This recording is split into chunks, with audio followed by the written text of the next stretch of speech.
15th, 2023 public hearing regular meeting. It is 6:01.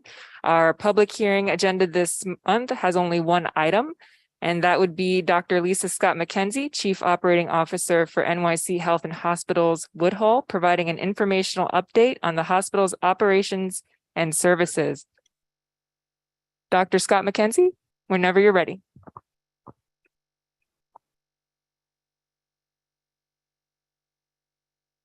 Fantastic. Can you hear me? Yes, we can. Okay, fantastic. I'm sorry. First of all, thank you. I feel very honored to be able to speak with all of you tonight and to be the only item up for this evening. That's pretty good. Okay, so thank you. I just have a few updates from Woodhull. And as you know, we've had quite a busy season so far. We haven't had much in the way of snow, but we've certainly had a lot in the way of patients. So we have been experiencing some upticks in the amount of patients that we're seeing as far as COVID. RSV and the flu have kind of shut down a bit, but we still see a minimal amount, not as much as we were seeing during the height of the crisis, but we still have a minimal amount of COVID patients that are here, but the number is stable and we're able to manage the patients that we do see. I wanted to mention one thing though, because there has been a change in the masking requirements across the state. However, Health and Hospitals has decided that masks will still be required in our facility. So as folks are coming in, if they don't have a mask, we'll provide them with one. But right now, it's still mandatory for folks that are on our campus to wear a mask. I also wanted to mention that on the finance side, we are still doing quite well. I think when Mr. Caliste was here the last time, he mentioned that we were a bit above budget. Right now, we're kind of breaking even because we are preparing for Joint Commission and it calls for us to spend a lot more money to prepare certain areas for inspection and also just to upgrade some of the equipment and furniture that over time is a little worn. So we want to make sure that we have safe equipment and furniture for our patients and for our staff, and of course, any visitors that come into the hospital. Where we're having our issues right now continue to be with the recruitment of nursing staff. And of course, we know that's a nationwide problem that everyone's trying to manage now. However, I am encouraged by the fact that Health and Hospitals is building bridges with CUNY and other organizations that perhaps can serve as feeders for us to be able to onboard more nursing staff. And of course, there will be some negotiations that will take place during the month of March for nursing staff for the public health care system. So hopefully that will go very well. We've also onboarded a new chief medical officer. Some of you may remember Dr. Fishkin, who used to be with us, and he was here for over 20 some odd years.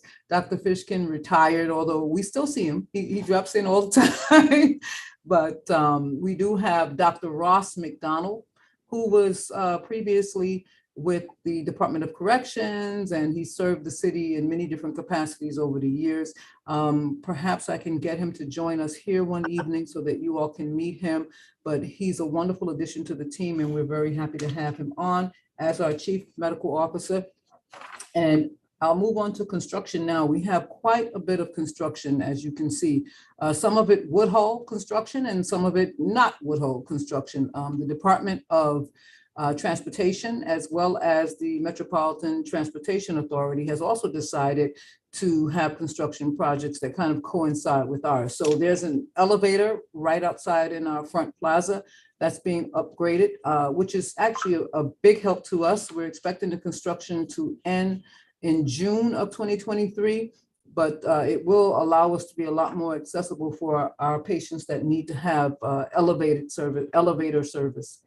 To be able to get to the hospital. Also, as I mentioned, DOT is working on sidewalks and lighting to make that Flushing Triangle a lot safer. And for those of us that have been in the community for many years, you know that that was always deemed one of the most dangerous triangles or one of the most dangerous intersections in the city. So I'm glad to see that there's finally some work to make that a safer area for everyone that lives and works here. We also have some newly renovated space that will be coming on board pretty soon. You may have heard with the Department of Corrections project, that will be taking over the 9th and 10th floors of the hospital, we have been relocating some of our staff and decanting to different areas. We're building brand new space for them for the new areas that they're going to. And the first area that will be coming on board is our brand new chemical dependency outpatient service that will be on the 5th floor of the building in the 300 block. So we're expecting that that will happen sometime in May, and we'll be able to relocate our staff and patients from the 9th floor 200 block down to the 5th floor 300 block when that area is available for them. Lastly, I want to mention that we're making great strides in the area of patient experience. We have a brand new patient experience staff engagement officer, Ms. Minerva Guzman, that has joined the team, and we've basically restructured the entire approach to patient experience. So I'd say we've made really, really great improvements, one of which is having a robust patient and family advisory council. And if any of you would like to join us, any of you that are our patients or have family members that are our patients, we're looking for new members to help us to change and improve services. We get feedback from this group, and they're actually helping us to canvass the area to try to get more members. So if you're interested, please give us a call here at the hospital. You can call in through the operator and they will just connect you to the patient relations area. Ms. Brenda Martinez is taking the lead on that. We also will have, starting in March, new lobby assistants that will help as patients into the building for navigation if they are not sure where they're going or they need a wheelchair, anything we can do to provide a better service for the patients. You'll see a lot more attention on that in March.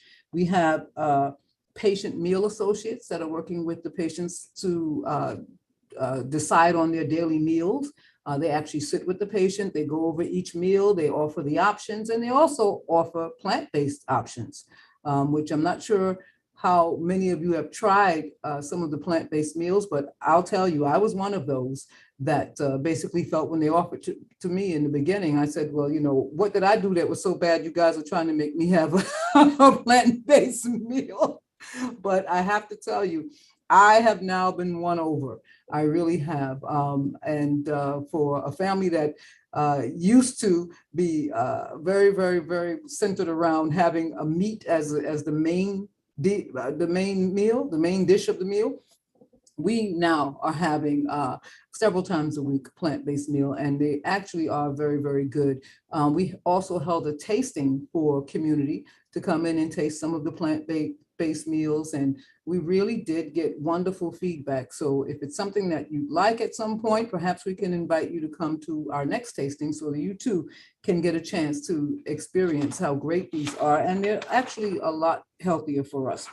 Lastly, we have service recovery teams. We have interns that have been working with us through the volunteers department, and we're actually asking them to help us to improve patient service. So what they're doing is they're helping us to speak with our patients, find out if they have any complaints, if they have any issues, anything that we can fix in real time before they actually leave the hospital. And we hope that this will help them to have a better experience and also rate Woodhull higher when they talk about where they'd like to go for their care and treatment, and move us closer to our goal of becoming a model hospital for the community. And that concludes my report. Thank you. Thank you. Any questions, board members? I have one question, Carlotta. Are you taking nurses that are not unvaccinated?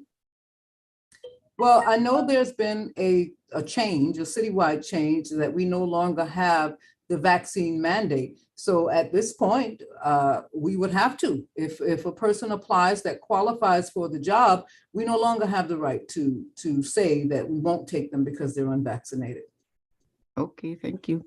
You're welcome. If you know some, you can bring them. Okay, all right. Who do they apply to? Oh, the Human Resources Division here. We also have job fairs, but if you call in again through the operator, ask for Human Resources, and they'll be very, very happy to hear from you. Okay, pass it on. Thank you. And we also have a portal, so if you want to bring any information to CB4, we can put it in our portal, our job portal. We have a job portal, so. Oh, okay, yes.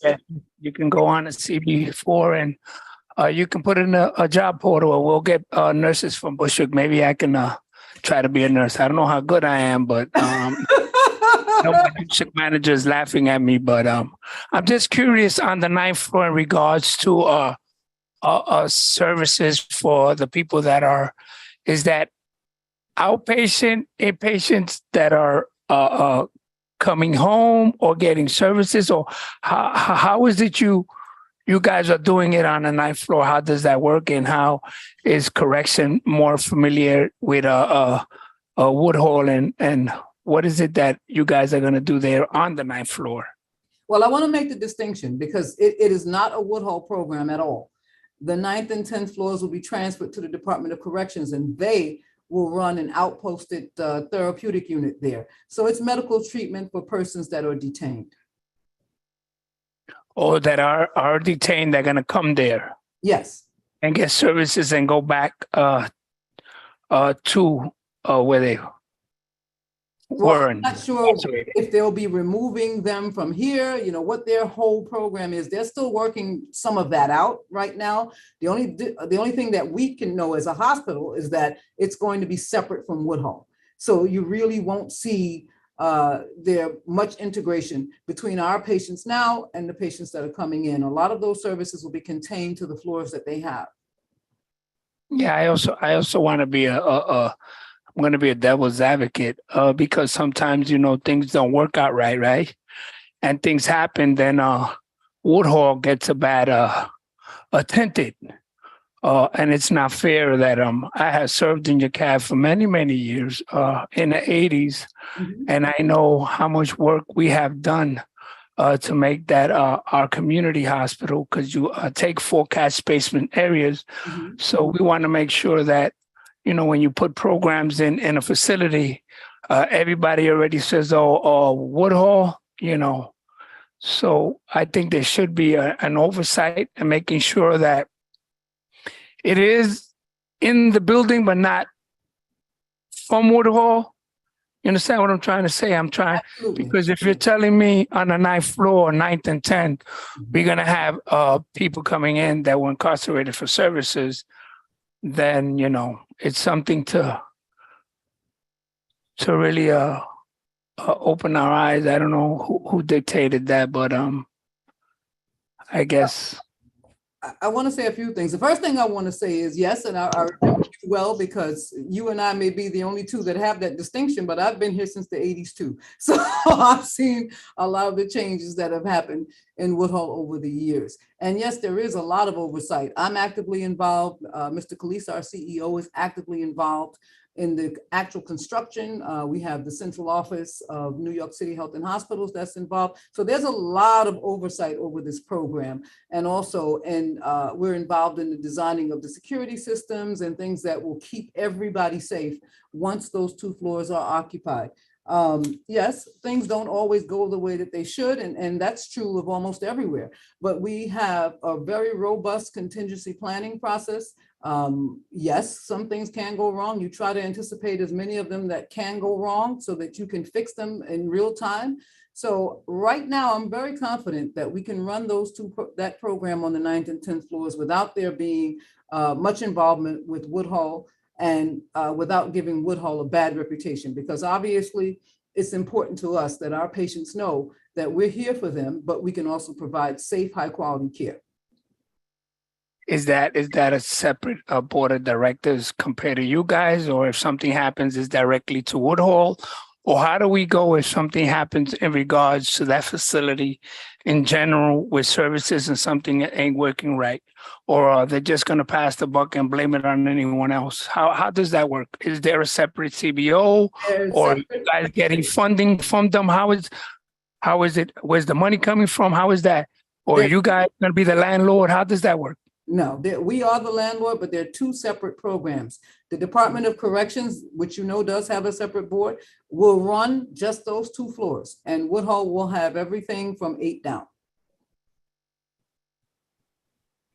Okay, I hope they run it good, not the way they run Rikers Island, but that's just my opinion. Well, everyone's entitled to their opinion, and we value your opinion and of course your input and your feedback. But what I'll say for now is let's let them get up and running, and then all of us can watch and see how well it goes. Hello, my name is Stephanie Anderson. I have a question. Sure. And thank you for joining us tonight. Absolutely. Approximately how many COVID patients do you serve on a regular? Is it a substantial amount, or is that amount decreasing as time goes by? Thankfully, it has decreased significantly. I'd say now we're down to maybe 10 or so patients that we see over, let's say, a week or so. That number certainly was much more elevated, during the crisis. Right now, it's very, very, very manageable. We no longer have a total COVID unit like we had, during the crisis. So we usually now, generally, we're getting patients that they're not even coming here for COVID. They come for something else. They have another medical ailment, and they just happen to be tested and found that they have COVID while they're here. Thank you. And as far as you know, I mean, the new booster shot, is that totally necessary? I hear that it's much, much stronger than the others. Is that right? Well, that's what we hear, because I believe that they've tried to customize it to be able to deal with the new variant that's out now. So it may be, we don't require our staff to get the booster. We encourage everyone to get it if they can. Thank you very much. You're welcome. Good evening. My question is, who is going to be responsible for the security of the 9th and 10th floor at the hospital? That was Annette Spelling speaking, just for the record. Everyone, please identify your name when you speak. Thank you. I'm sorry. So the Department of Corrections is responsible for the security on the 9th and 10th floors. Thank you. You're welcome.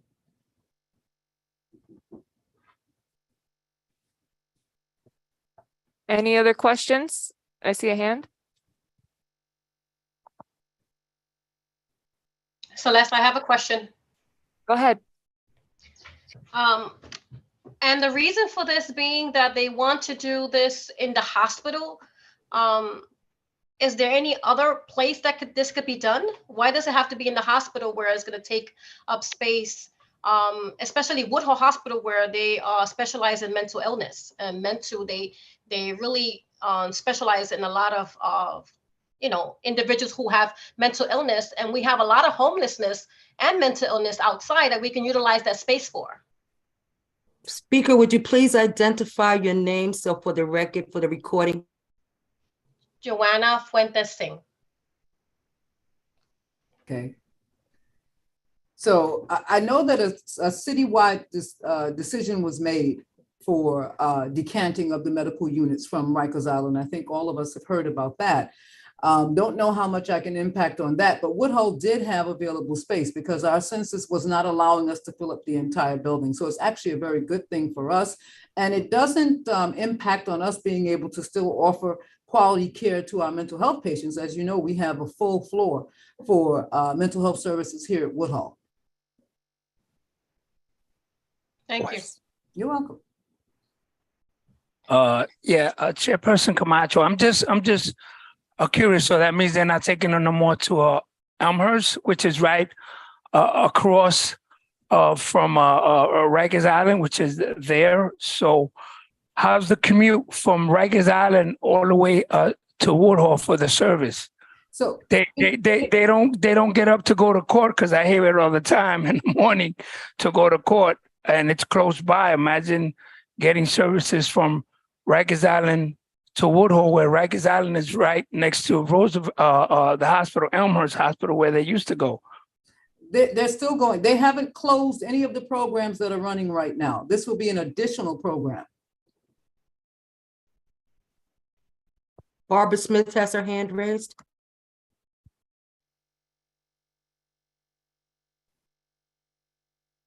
You're muted, Barbara. Oh, hi, Barbara Smith, Community Board 4 member. I'm listening to this now. You have to pass all these floors. Can you hear me? Yes, I hear you. You have to pass all these floors to get to the 9th and the 10th floor. So are they gonna have a special elevator? So these guys or whoever's coming don't stop on another floor and get off? They actually will have. And, They actually and, will have a dedicated elevator for their floors. and they're gonna have a special door for them to go in and go straight to the elevator and They this will is, have, this is a lot. I think this is a lot for Woodhull to take over right about now because Woodhull how is many not taking guys, it over. how many people's going to be going there one day at a time? So Woodhull is not going to be taking it over. And No, they- I'm not taking it over. I'm talking about to handle in that building. How many people's going to go to the 9th and the 10th floor at one time? I can't say how many people will be going back and forth from between the 9th and 10th floors, but Woodhull, they will have a separate elevator and they will have a secured route into the building, which will be managed through the Department of Corrections with as little impact as possible on Woodhull Hospital. Yeah, but I still think this is a big task, you know, but see, when it's a city hospital, they put everything in there that they want to put in there. And I don't want to be the devil's advocate as our chairperson says, but this looks like a lot, especially passing all those other floors and getting to those floors. Now, when they come and somebody got to go to the bathroom. So who's watching the other persons that's all in there? I'm just thinking about that. On a good day, each floor is busy, you know? So I'm missing something. I'm sorry. I just want to be clear. So who goes to the bathroom? The detainee? When the patients come in, going to the 9th and 10th floor, and they're waiting to be treated, and they have to use the bathroom. Now they have the security at the elevator, all that other stuff, but they come in a group, I believe, or they come by themselves. How do they get instead of going to the 9th and 10th floors? They are detainees of the Department of Corrections, so they will be escorted wherever they go. It probably looks good on paper, but Right. I'm not too happy with this situation. You know, everything that you're saying, I appreciate it. You're trying to help people, but on paper, it's like drawing lines. When it comes to real people, this is a whole different story. All right, but yes, what we're gonna do is we're gonna make sure that we get a Department of Corrections over here to answer, because since we need Department of Corrections to answer the questions we need. Because I remember when Woodhull first opened up, that was supposed to be a prison. No. Now it's sounding like yes, it was. No, My daughter was never- born. My daughter was born in the hospital in '83, April 23rd, 1983, and it was supposed to be. I know for a fact, it was supposed to be a cell. That's why it looks like it the way it looks like. So we want to make sure we need to find out from the Department of Correction and request that they come to this board and do a presentation since they're coming in our services and make a presentation on regards of one who answer all the questions that we may have. Thank you. I just want to add one thing though. And I know I've heard that for many decades too, that Woodhull was supposed to be a prison. Just want to remind everyone, and you can look this up later if you'd like, but Woodhull actually came into existence to replace Greenpoint and Cumberland hospitals. So it was always designed to be a hospital. It's actually fashioned after a sister facility in San Francisco. And so it was always designed to be a hospital. That's always been out there that folks said it was supposed to be a prison, but it was never supposed to be a prison. Danielle Chambers has had her hand raised for quite a while. Oh, I apologize. I think I'm confused with the protocol here. Let me lower my hand. I appreciate very much the opportunity. I am listening attentively, and it's an honor to be here. And Miss McKenzie, you've done an excellent job in your presentation. And this is some excellent history to hear, so it's much appreciated. And of course, Mrs. Smith, Barbie has been, one of my mentors, as one coming up in the community. So when I hear her concerns, but I think too, to let our minds rest, as the chairman said, let us have corrections come in and let us put our questions together in a collective format, and let's, drill them, because certainly all the answers you don't have them. You wouldn't. But I appreciate your ability to try and keep us calm and keep us up on and informed. So I'm going to sit back and continue to enjoy the meeting. Thank you for this moment. Back to the chair. Thank you very much. Thank you. And I know the person that got that name in the essays to do Woodhall. Yes, I remember too. I know the gentleman very well. He lives right up the block from me, and he used to work for Carnetta's. He did an essay in the school, and he won the contest, and that's how they named Woodhall. So I'm familiar with Woodhall. Believe me, you'll be surprised. Absolutely. Good. Tashwana Wade has her hand raised. Hi, it's Tashana. I wanted to know a little bit more about, you said that the inmates will be coming in and they will have like their separate entrance and they will have a separate elevators. How many other hospitals are participating in such program? I believe there are 3 or 4 in health and hospitals. Okay. So is this going to be like a pilot program to see how it works out, or it's permanent? It's permanent. And there are several of our hospitals that have been forensic hospitals for years. But now they've expanded the program with the decanting of Rikers. Oh, okay. Well, that was all. Thank you. You're welcome.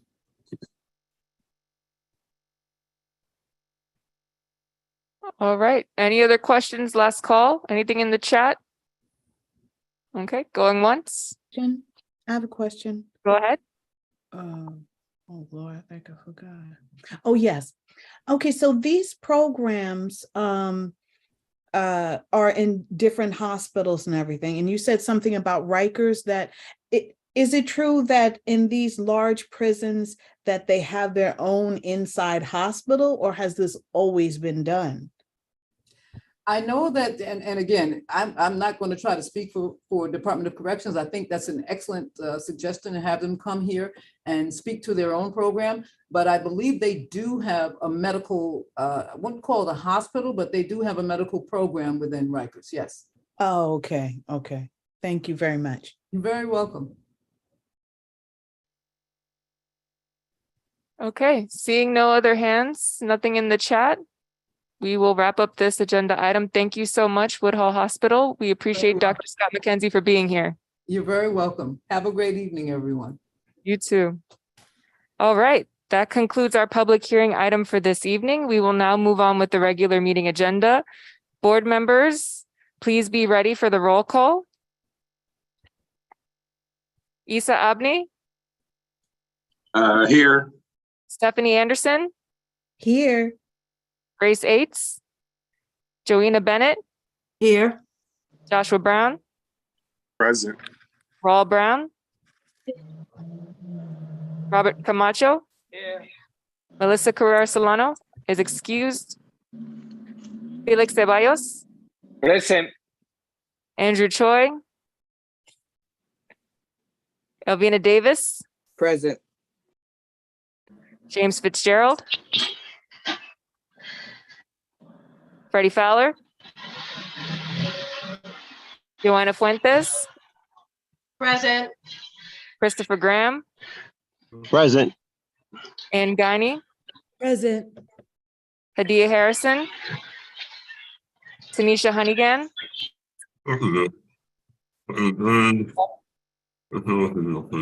Please mute if you're not speaking. Barbara Jackson. Virgie Jones.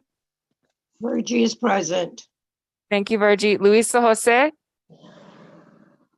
Nicholas. Present. Okay, got you. And I guess that was Nicholas as well. Okay, thank you. Cassandra LeVay. Here. Mary McClellan. Okay, Amani Mitchell. Desmond Monroe. Present. Zuma Novoa. Present. Kyle Rourke. Asire Polite, Raul Rubio, Eliseo Ruiz, Yeah, thank you. Milagros, thank you, Milagros Sandoval, Present. Bernardina Shell is excused, Barbara Smith, Present. got you, Barbara, Maria Soler, Dustin Somborn, Annette Spellin, Present. James Stewart, Here.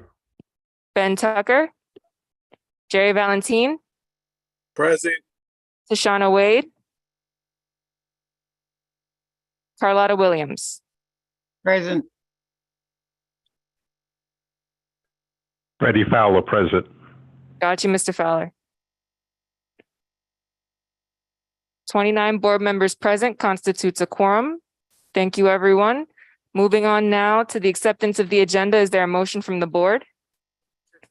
Raul makes a motion to accept the agenda. Is there a second? Second. Ms. Davis seconds. All in favor? Any Aye. opposed? Any abstentions? So moved. Moving on now to acceptance of the previous meeting minutes. I was able to finish the December minutes. I was not able to finish the January minutes. I kindly ask if there could be a motion to table the January minutes. Robert Camacho make a motion to table the January minutes. Mr. Camacho made the motion. Raul Rubio seconded. Great. All in favor, please use the mics when you're making motions. Aye. Aye. Aye. Thank you. So moved. Moving on to the chairperson's report, Mr. Camacho. I just wanna, hi, Ms. Davis, love you so. We're making sure you're here with us, and our thoughts and prayers for you and your family. We love you, and thank you for being here with us. I know you hear me, you telling me, oh boy, Camacho, please be quiet. I know. I just gonna do my report pretty quick. There's a lot of things on my report. January 19, a meeting with El Puente from 3 to 5, wherein me and Celeste are doing this Waste Your Money. It's a program that they want us to put together, and there's funds that El Puente is gonna get that they're gonna be distributing. At 6 o'clock that same day, I did the TA on Hope Gardens meeting. I was also on Zoom with the CEC PS45 at 6 o'clock. So I don't know how I do it. I was doing both. So I was in both meetings. One was at 3, the other one at 6. The other one started at 6:30. So I guess I learned how to mess around with the web. On Friday, the 23rd at 12, CB4 met with Ace Integration. I know he was having issues. That's the daycare that's been there for over 40 years on Woodbine and Broadway. Frank Alvarado, I know he's applying for some grants. He will come to us to get a letter of recommendation. I know he's going to do a presentation, but as of now, I heard there hasn't been any funding. So we don't want that place to close down. He's really asking. So as you know what's going on now. On Monday, January 23rd, I was at the town hall meeting at 260 Knickerbocker with the Councilwoman Jennifer Gutierrez. On Tuesday, the 24th, the A3 Community Partners meeting to talk about the A3 Precinct Council. So I know that the A3 Precinct Council will be meeting with the community partners. I don't know when they're setting up a date to take care of whatever needs to be taken care of in regards to the letter that we received from one of the merchants on Knickerbocker. So hopefully they can address the problem there. On Wednesday, the 25th, Casa Posiva, Riseboro, from 6 to 8. We got good news.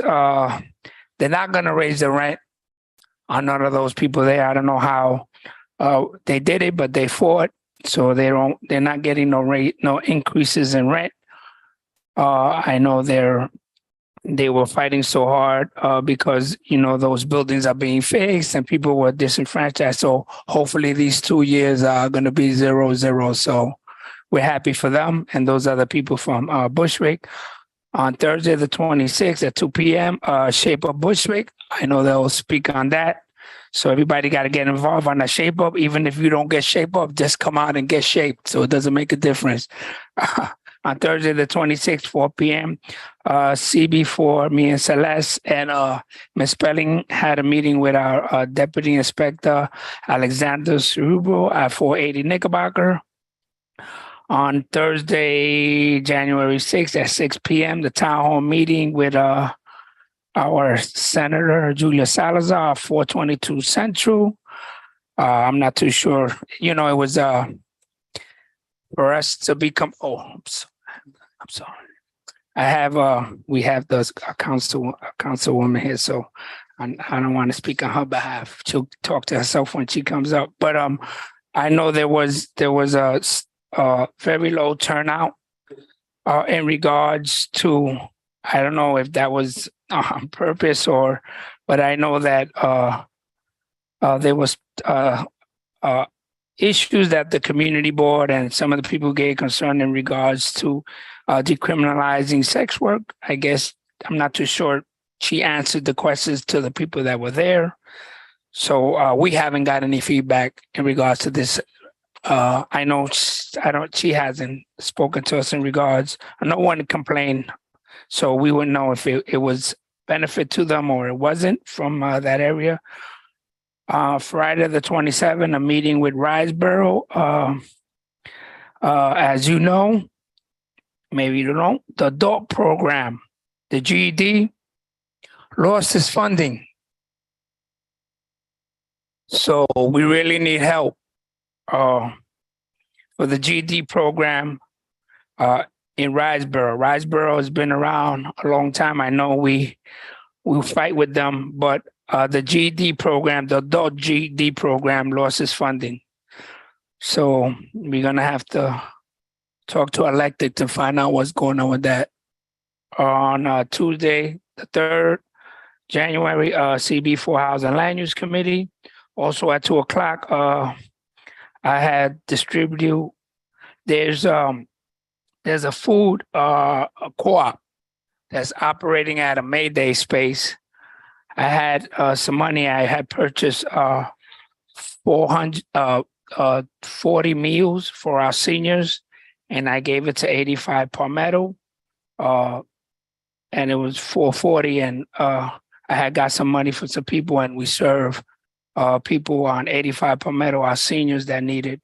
On Wednesday, February 1st, the executive board meeting. That Thursday, it's February 2nd. On Wednesday, we had another meeting. It's going to be for 5 weeks. We have to get 5 recommendations on certain things that they want to do, and eventually break it down to 2, and from 2 they break it down to 1, and then the funding will be somehow. I don't know how they're going to do it, but I know me and Celeste involved in that. I'm just tagging along with Celeste. On Friday the 3rd at 10 a.m. we had the Rad Hope Garden. The buildings aren't as clean as they're supposed to. They need a lot of, I don't know what it is that they're doing. I keep coming to these places and letting y'all know, but something needs to be done. I don't know what it is, but I know some of our elected officials, our staff are there with us, and we went out a couple of places, and they can also attest to what we saw and what's going on and what is it. I know they're constantly saying they need employees, but I know myself, I sent out 3 or 4 people, and I guess it goes into the X file. So I get called today. I got called from a tenant saying that my son applied and we haven't heard, and it's been a while. So I don't know where they're saying that they need, and we submit people's name, and obviously it disappears. So I don't know. Monday the 6th, staff, state of the state, 37 from 6 to 8. Tuesday the 7th, borough board meeting. February, CB4 District Service Cabinet. Let me tell you something, man. We had at least 30 city agencies. I want to thank everybody that came, man.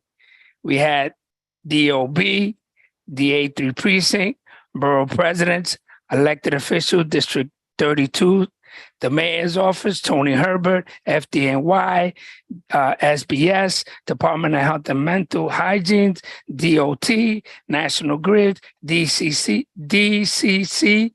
DA, Department of, Design, Construction. They have Parks, Con Edison, Department of Social Services. I know Parks gave a lot of complaint in regards to green and all. They still breaking the locks and the dogs on Central. Furman, they're putting their dogs now since the park. They're taking their dogs and putting them on the shrubs to do what they got to do. So there's a lot of rat hole droppings on there, big giant holes. So I don't know how we're going to take care of that. But on Wednesday, February 8th, CB4 Arts and Culture Committee, Thursday the 9th at 1 p.m., Barbara Smith's birthday. We went to the birthday party. Happy birthday, Barbara. She beat 50 cents. She's 75 cents. Thank you. Thank you. Thank you to everyone that came out, sent me flowers, sent me gifts. Thank you, guys. Yeah, Barbara's 75 cents, no more 50. That's all right. I'm here fair. I'm here fair. Happy birthday, Barbara. Thank you. On Friday, February 10th at 3 p.m. 311 walk. Kimberly, thank you, Kim. I know you worked hard, Kim. I scared you. I know. Kim and some of the people that volunteer. Also, I got volunteer from East New York and Cypress Hills. That was, to get people on the other side. Come on, man. They came out. We did a walk. We did some complaints. So I know, Kim, we're going to follow up on what's going on. We're going to keep doing it all over the community. So like that, whenever people walk and they see things, they can jot it down, call 311, make a complaint, come to CB4, because we don't want to see no more not found it or went there. We know they didn't go there because the stuff is still there. So we want to hold the city accountable where our tax dollars go. On Tuesday, the 14th, CB4 Economic Development Permits and Parks and License. Today, the A3 Precinct Council, it was a very low turnout, but it was a very good turnout because a lot of clergies want to get involved, but they have their own needs in regards to losing out on their spaces. And you see that we can see, and some of the things that they say is true, and we want to hold everyone accountable, that it's all right for you to open a club in the hood, drinking and giving bars and licenses to these, but we can't open a church where people can come out and rent the place and give services. Everything, we see what's going on, and I spoke to them, what's happening with these kids. We're not trying to teach them to fall into this. We want to help them. If there's a location where the church can be youthful in regards to our youth, instead of carrying a gun, there's somewhere they can talk to someone, is in a church. You don't have to be whatever dimension you is. You can just preach it and have an open place where they can keep their mind. And you can have someone, a pastor that can, or clergy, or someone that can. And those are the things that they want to work on, because I know we have board members now that say, we serve the community, but who serves us? What is it, the service that I want to bring here, but yet I can't afford to rent this location? But here comes the landlord, and it's all right for them to come in and they measure the square foot, and then they come to the community board and say they want a liquor license as well. I want to open at 5 a.m. Oh, why? Because the money, if I close at this time, I don't make enough money. Just 2 hours is the difference. So we want to make sure that we serve our clergies. We want to work with our clergies. We want to help our clergies, and we're here for you. Wednesday, the 15th, CB4 meeting. I also have, real quick, I know that there is a executive board, ad hoc. I know there are some I think there are 3. So if anybody else wants to get involved, there is a draft. Celeste sent it out. The other ones are suggestions. So if anyone has suggestions or have a copy of the bylaws and want to add anything or take away or create something, please. I know Article 5, in regards to minutes, we want to amend in regards to the OML amendment, which allows the hybrid meeting for people that are extremely circumstances, mobile impaired, weak system, caretaker, an elderly person that can't attend the meeting and want to attend it remote. So we want to put that in our bylaws so that we can continue doing the hybrid for our seniors. Hopefully we can get more money. Am I right, Celeste? Because that's coming out of our budget. And also everyone know we only have 2 people. So now Celeste has to do the books. Kim has to go to the meetings. They have to do the reports. Whoever doesn't do the reports that say they're going to do the reports, when now they got to sit around and do it. They got to answer the phones. They got to give letters to elected officials. So we really need to, all of us get involved and make sure to make it less stressful on Celeste, because I'm losing my hair and I'm going to have to go in there sometimes and go to work, which I don't want to work, but obviously I have no other choice. So Article 7, executive, or we want to change this from A to the. Article 8, executive board, add exceptions of the board chair, who is also the district office committee chair. We need to add that. I'm not too sure if Celeste, you sent this to the committee. Okay, Celeste sent this to the committee, but if anybody wants to add, I know some of the committee members are there.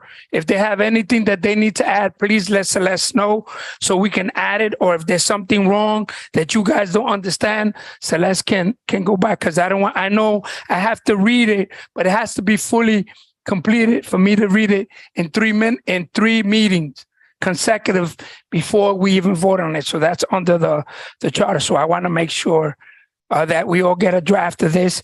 This is only the draft for the committee. So I know next time around we will be meeting. Celeste, want to speak on that? Yeah. So just a brief overview of the procedure. So this is the first meeting. Mr. Camacho is just announcing the drafts, the proposed amendments that are already there. It was sent to the committee. The committee has until the executive board meeting in March, which is the first Wednesday of March, to provide their initial feedback. That sheet with all of their feedback will then be sent to the full board, and Mr. Camacho will read the list of what was provided to the full board in March and then in April, and then most likely in May as well, if the board chooses to do so. Since we are starting in February, there is a possibility that the board could vote in April if you feel prepared to do so, but it is up to the board at that time. And we also have to remember we have elections. Which is why we should do it in April. This is why we should do it in April. That's why I'm Excuse me, is that for the executive board only to look at, or you're saying the whole board? So the executive board reviews what is shared by the bylaw committee, but whatever the bylaw committee shares with the executive board will be sent to the entire board. Oh, okay. Okay. Thank you. Yeah. So I have to wait till the committee gets back to me. And then once they respond with their initial feedback, that will be sent to the entire board, even though it's initially reviewed by the executive board. Okay. Thank you. Any other questions I have? As everyone know, Goodwin Place, there was a fire. Oh, go ahead. I'm sorry. Just, I think to follow up on. Excuse me, please. Mr. Ruiz has had his hand up quite a while. Elisa Ruiz, and then Felix Ceballos, and then you, Ann. Sorry about that.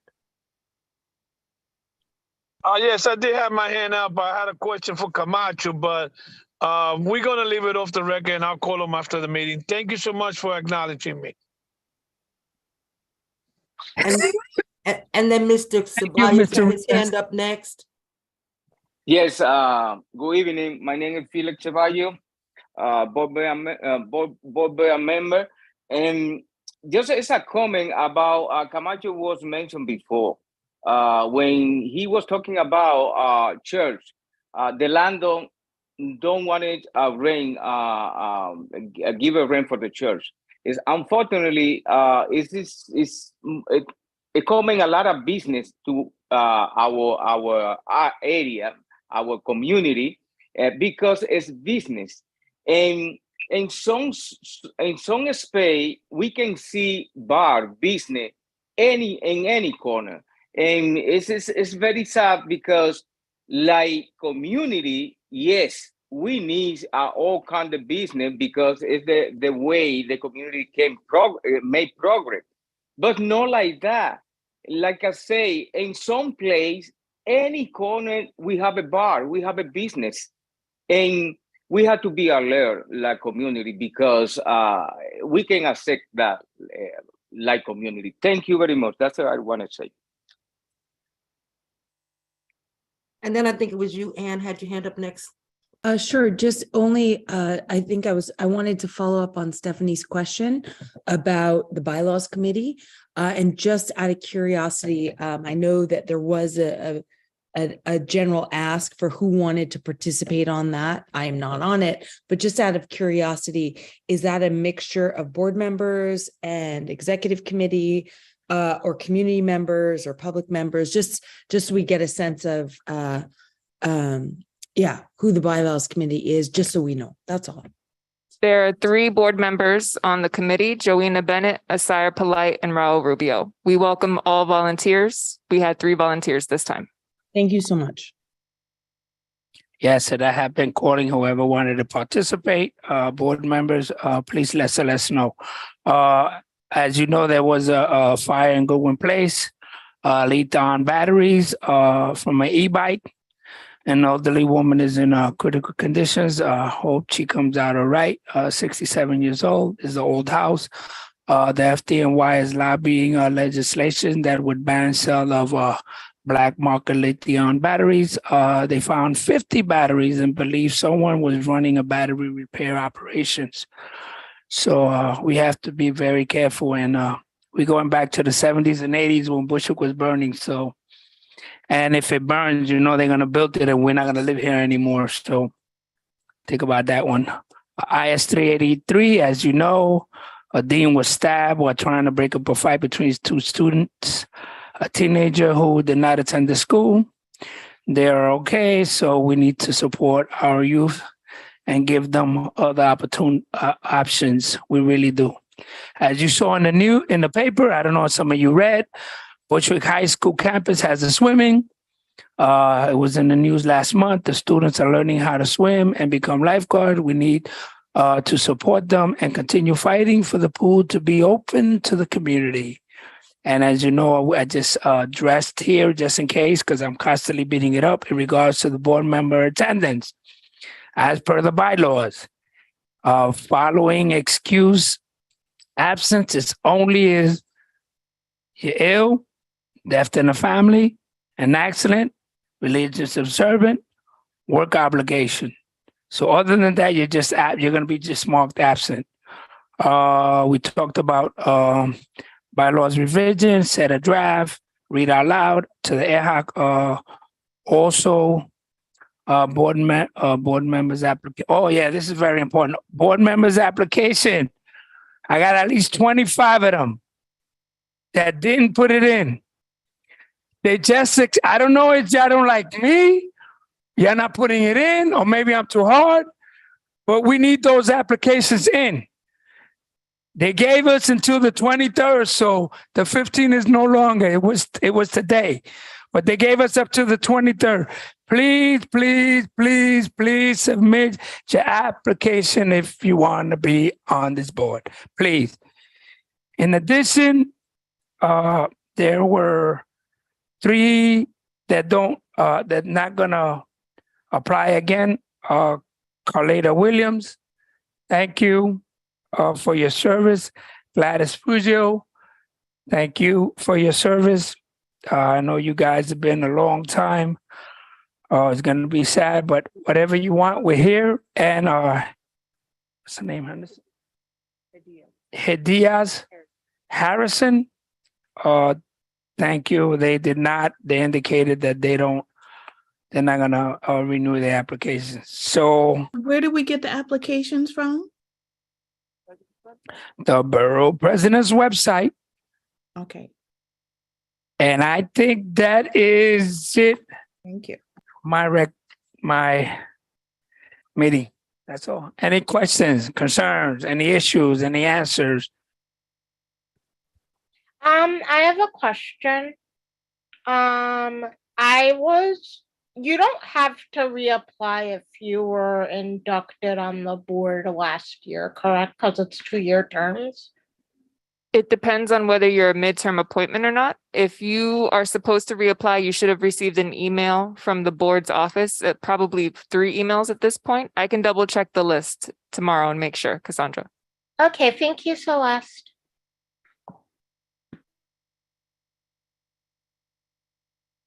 And that is it. Go ahead, Tashana. We see your hand as well. Hi, this is just a comment to Mr. Camacho about the churches. And I agree that we should have more churches, but I also do believe that within these churches, they should still, I'm not sure what's going on with the after school programs and all. I do believe that, you know, with churches, we give to the churches all the time. We attend, our children attend. There should be some kind of programs also with our churches to outreach our youth. And I'm not really seeing that a lot nowadays. So just my comment to what you're saying.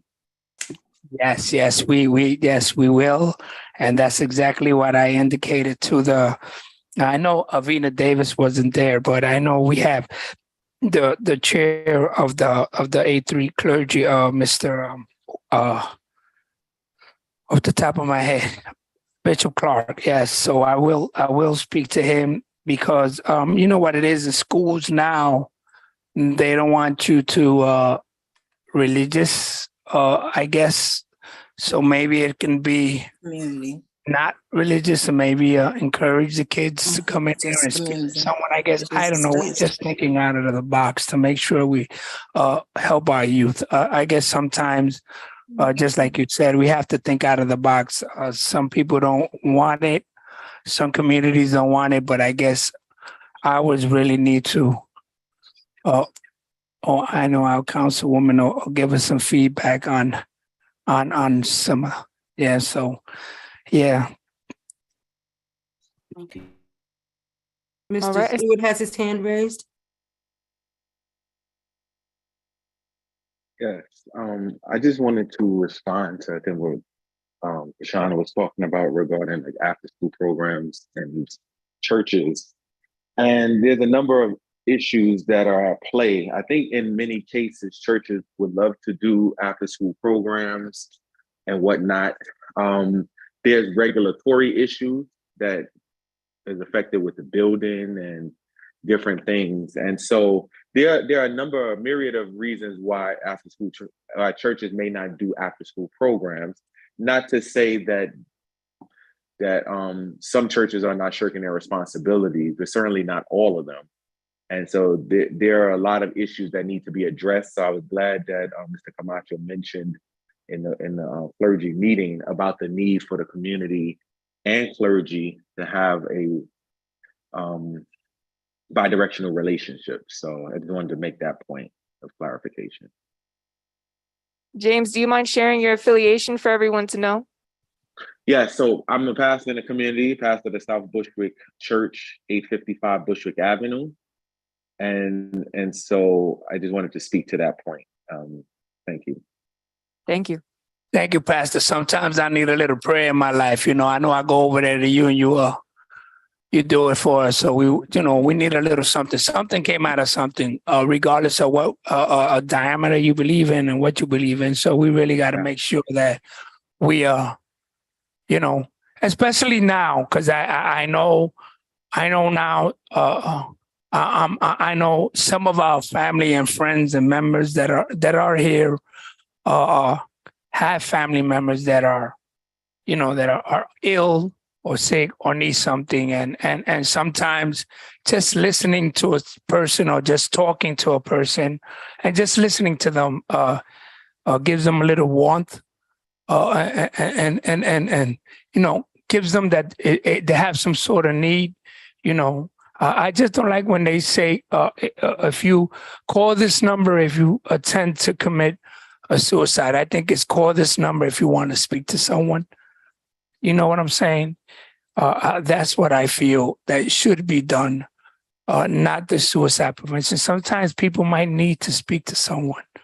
Something, we don't know how everybody in life, everybody's not perfect.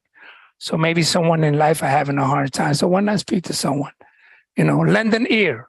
I know I talk too much. I know they don't want me to talk to them because then I'll be boring them to death. But I want to speak and make sure that we can help them and guide them and do whatever that we can that we're here for.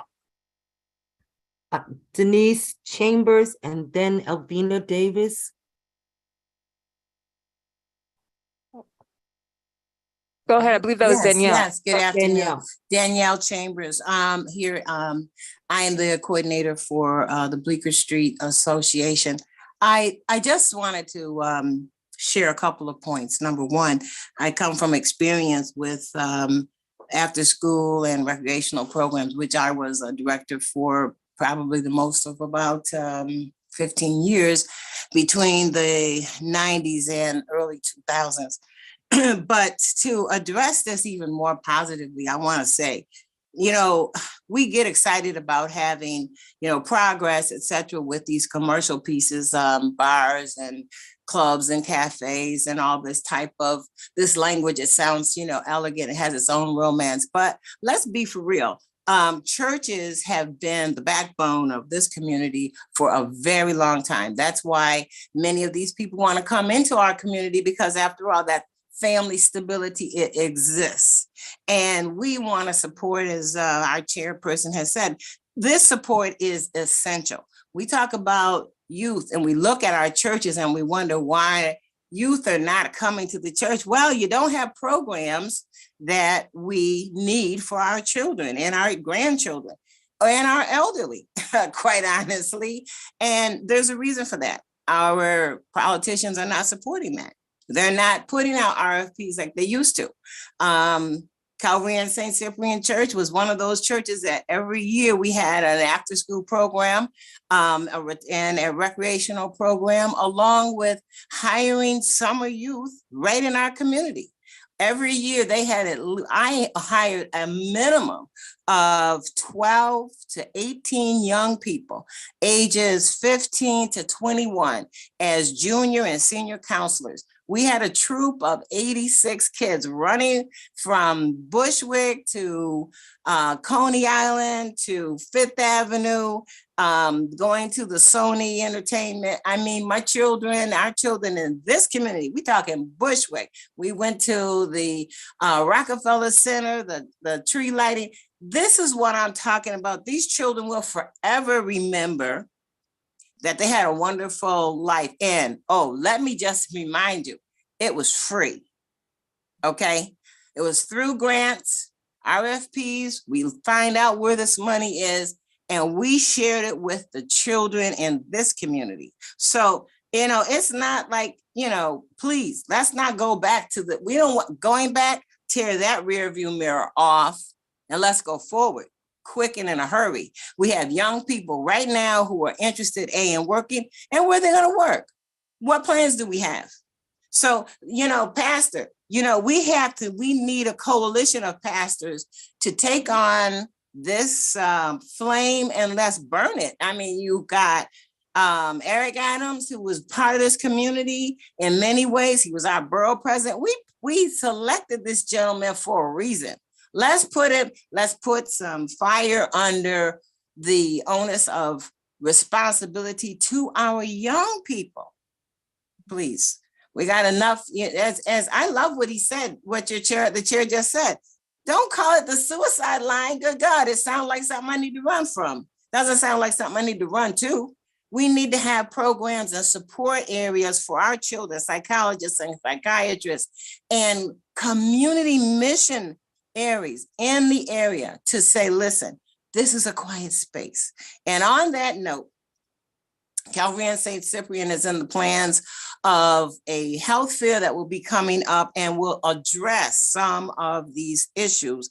More information will be coming to you, but I just wanted to just share, and my heart was burning when I hear some of the comments, and I realized the importance that this community is back to where we have new people, new parents, and we need the programs to support our young people. Thank you for this time, and back to the chair.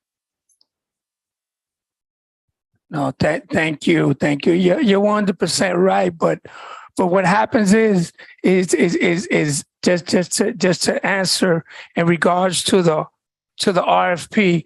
No, we don't want an RFP. We want someone that's going to teach us how to apply and help us fill out these applications, because it's easy to put in a RFP, and then when you make a mistake, you don't get the money, and it takes forever to get. If you're going to give me an RFP, give me where someone can help me fill it out, and I can submit what is it that I need, how is it that I need, what do I need to carry this RFP. Give us guidance. Don't just give me an RFP and put $5,000 in there, and then I don't know how to fill it out, and I have an issue. These are the problems we're having. There are RFP out there, but a lot of people are bidding them, and they're giving them to them, and guess what? They don't know how to fill them out. So they need help how to fill them out. Give us someone that we can work with that can fill out those RFPs to bring it back to this community.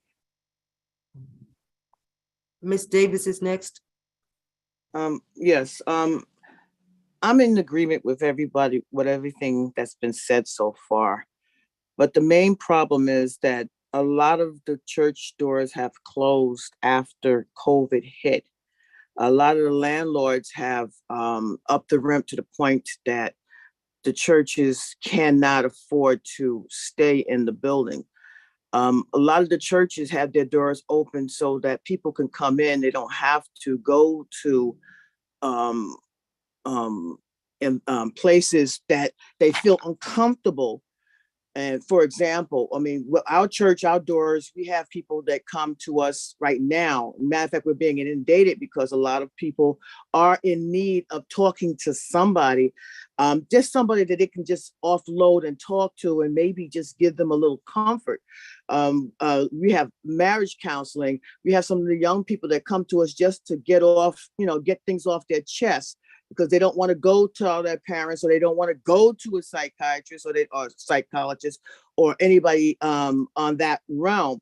And the doors of the churches are have been closing because they cannot maintain the rents that are being asked for, because the landlords can turn around and get other buildings, other businesses like bars or so on and so forth that will pay them much more rent than what the churches can afford.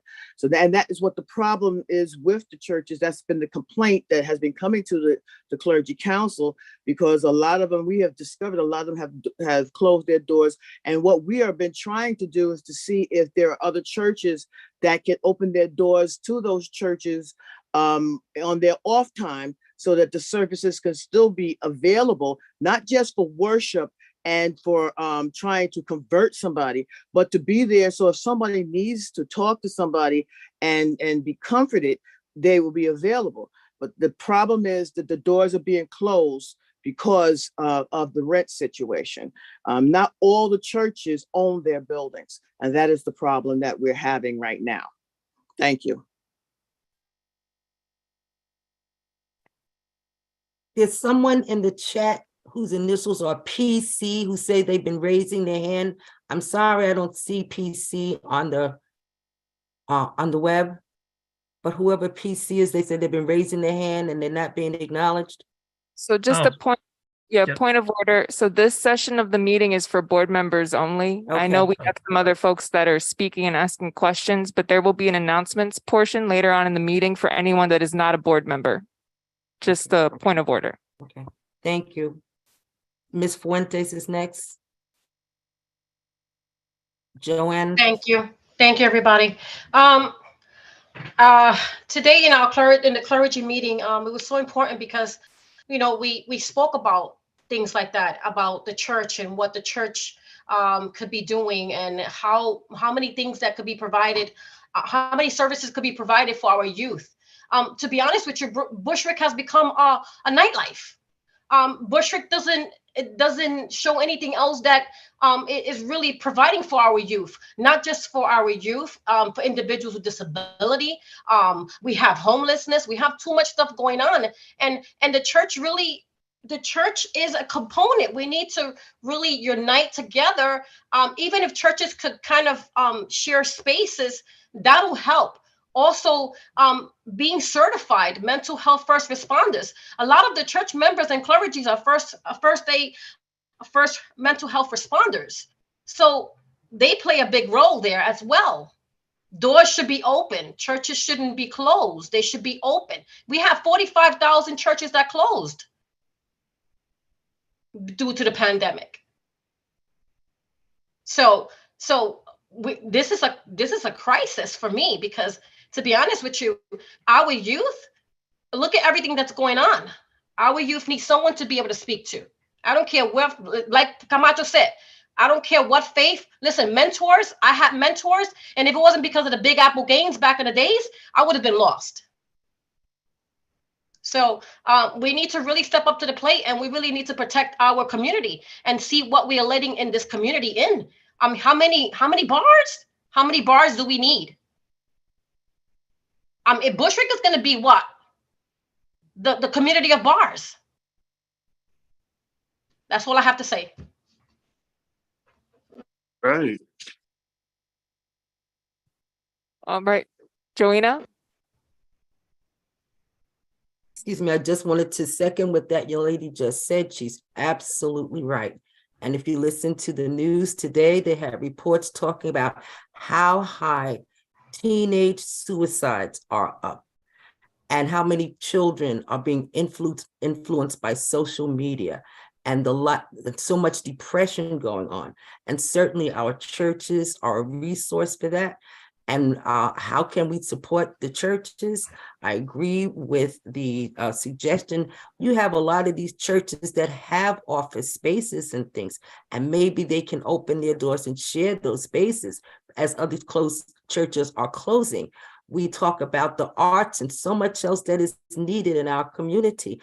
I don't know how, some kind of coalition, and how to get these people to participate in Pastor Alvinus's committee to share resources and come up with some solutions. And I agree, our local officials, they can't ignore this problem. When it came to, at one point, they had these programs we're talking about to use faith-based initiatives to give out food instead of when the government needed it. Now they don't need it. So the churches are now going to be discarded? No, this is ongoing. And we know that we didn't come this far by faith. And we all need it. So we need to support our houses of worship. And I agree about all of that. That's all I wanted to say. What I'll do, I'll make sure that all the houses of worship on our next meeting come out and see what services that they need, and maybe that we can have them come on out. We don't need them to close the doors anymore. We need them to open the doors, and whatever services and help they need, we need to work on it. All of us together. Let's not keep having meetings and talk about it. Let's be about it. Because I don't want to I have a lot of meetings all the time. I want to get things done. So if we're gonna do something positive, I'm gonna count on Ms. Davis, the other reverend that's there, and all the reverends that are here that are on this board together. I'll see we get Bishop Clark together. Let's form something, and let's go knock on the mayor's doors and tell them this is what we want. We sick and tired of we're tired of being tired of people just telling us what they want to give us instead of telling them what we want. So I think it's time for us to do something. We really can't sit on the sidelines and watch our community just go away. There are 4 hands raised. I also want to be mindful of the time and the agenda. Go ahead, Felix. Yeah, Felix Ceballos again. I agree with Fuente. The young lady was talking about the bar before. It's a lot of business. It be in benefit for the community. A lot of business that, for example, are different class benefit for the community. No bar because we had to protect for that. We had to be alert for that because I said before, in some place, it's in any corner. And we had to do something with that. We had to, we can accept that like community. Thank you. I understand that, Felix. I don't want to, we don't want to tell business what to put in their establishment because that's the establishment. But what we can do is work to find out what is it that we can do besides just the bars. So hopefully, you know, I know if you own a store, you want to try to get the best buck for your dollar, best buck for your dollar. So we don't want to tell them what to do. We want to help them and guide them to make sure they get the service that they're gonna get. But we also need to tell them that what is it you're gonna bring to this community that you're gonna give us to make sure that we can bring services to Bushwick. Barbara Smith has her hand raised next. Hi, can you hear me? Yes. Yeah, I was speaking on the churches. A lot of people don't understand. It's like Pastor Ivana Davis said, the rents, and not only the rents, these pastors have to pay light bill. Some of these pastors work and they take their paycheck to put back in the church. But when it was the pandemic that was so high, the city was giving restaurants and bars $20,000 to get on their feet. Now look at that. What if the churches is there 24/7 to help people? The bars is there to make money. Okay, you make money. But look at how they would skip over something that's so positive and not give churches. If you're registered as a church, you have proof that you're a church and you open. I haven't seen one church said the city gave them any money to help them through the pandemic. And it's not fair. And at Bushwick, we have storefront churches besides big churches. Storefront churches really have to have tithes and offerings to make their churches have sufficient. And you got to have a second equest and all of that. They try to make the proposal. You have to have money before you can get money from the city. And it's just terrible how these pastors are being treated, because we have pastors in Bushwick that have been here for 60 and something, 50 something years, and they just overlook. Thank you. Ann is next, I believe, Ann Guiney. Thank you. Yeah, this conversation is really important in a lot of ways. I do want to, I think the church has been so important to Bushwick, sustaining it through the hard years. However, I want to separate the mental health and the suicide from this conversation, because I don't think every kid who is facing a dark moment is able to reach out to a church for 1,000 reasons. A couple of people put it into the chat, and I apologize for crying. I had a terrible situation recently with this, which Mr. Camacho knows about. And I think it's so important, it's mental health and suicide prevention is so hugely important. The churches can be a part of that for some people, but not for everyone. So I just want to make sure that we're separating those two conversations, understanding that there is a lot of overlap because a lot of people get a lot of help and solace. But not everyone can, and not everyone feels that they can approach the churches. So thank you, and I apologize for getting emotional. Ms. Wade, and then I think we should move on to the next segment in the agenda because of time. Yeah. Tashana has her hand raised. That's what I was acknowledging her, yes.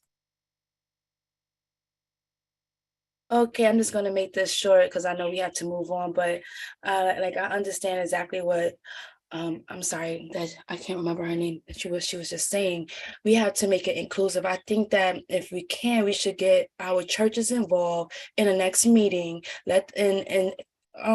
discuss this concern. We have to make it inclusive. We want to support the churches, we want to stand by them.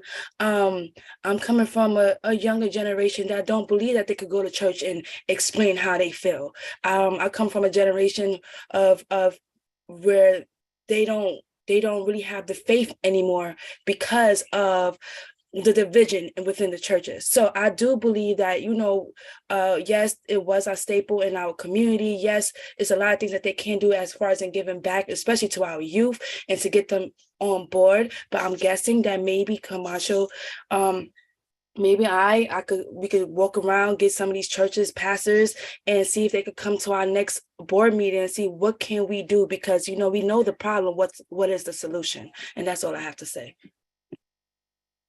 Thank you, Tashana, and thank you everyone for sharing. So I just want to highlight that there is an 83rd Precinct Clergy Council where clergy already goes. We want to encourage folks to take advantage of the social infrastructure that we have. There is also a religious committee on the board. I'm sure maybe only 5 people that are on that committee knew that, but there is a civic public safety religious committee.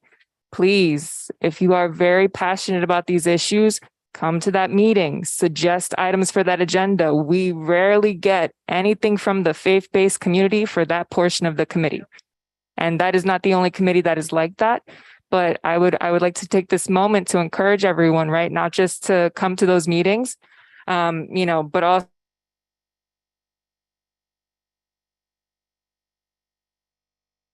You went out, Celeste.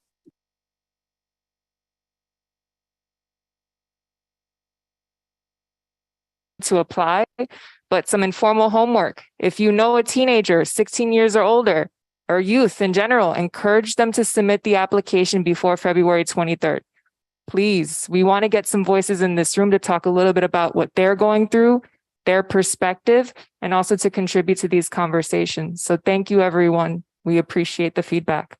I also went to the CEC meetings. I also let them know that, yes, we need we need the young kids to come over and take control and who knows, pass the torch to a young kid that because when I was a young kid, that's I remember Ana Gonzalez, all these and they said if you want to hear your voice and you want to help, join the board. I have been on the board since '89, so talk about 36 years. So we really need to work together, get them kids in here. All right. So now we do have to move on unless folks want to be here after 8:30, which I know no one does. So we will go quickly through. I know we have our council member here as well, but we'll just run through the introduction of elected officials and our agency reps and CBO reps first, just to get that out of the way. And then we'll welcome the council member. So elected official representatives, please raise your hands, as well as elected official representatives, please raise your hands. Okay. The Assemblywoman's office, go ahead, Yvette. Just name and contact info, please. Yeah. Hi, good evening, everyone. My name is Yvette Lopez. I'm the Communications Director for Assemblywoman Mertz Davila, and we are located at 249 Wilson Avenue in Brooklyn and can be reached at 718-443-1205. Thank you so much. Thank you. Congresswoman Velasquez's office. Good evening, everyone. My name is Jonathan Betancourt. I'm the new community liaison for Congresswoman Eddie Velasquez for Bushwick, and I'll be attending these meetings every month. Just wanted to put that out there. So, Can you provide your contact info, please?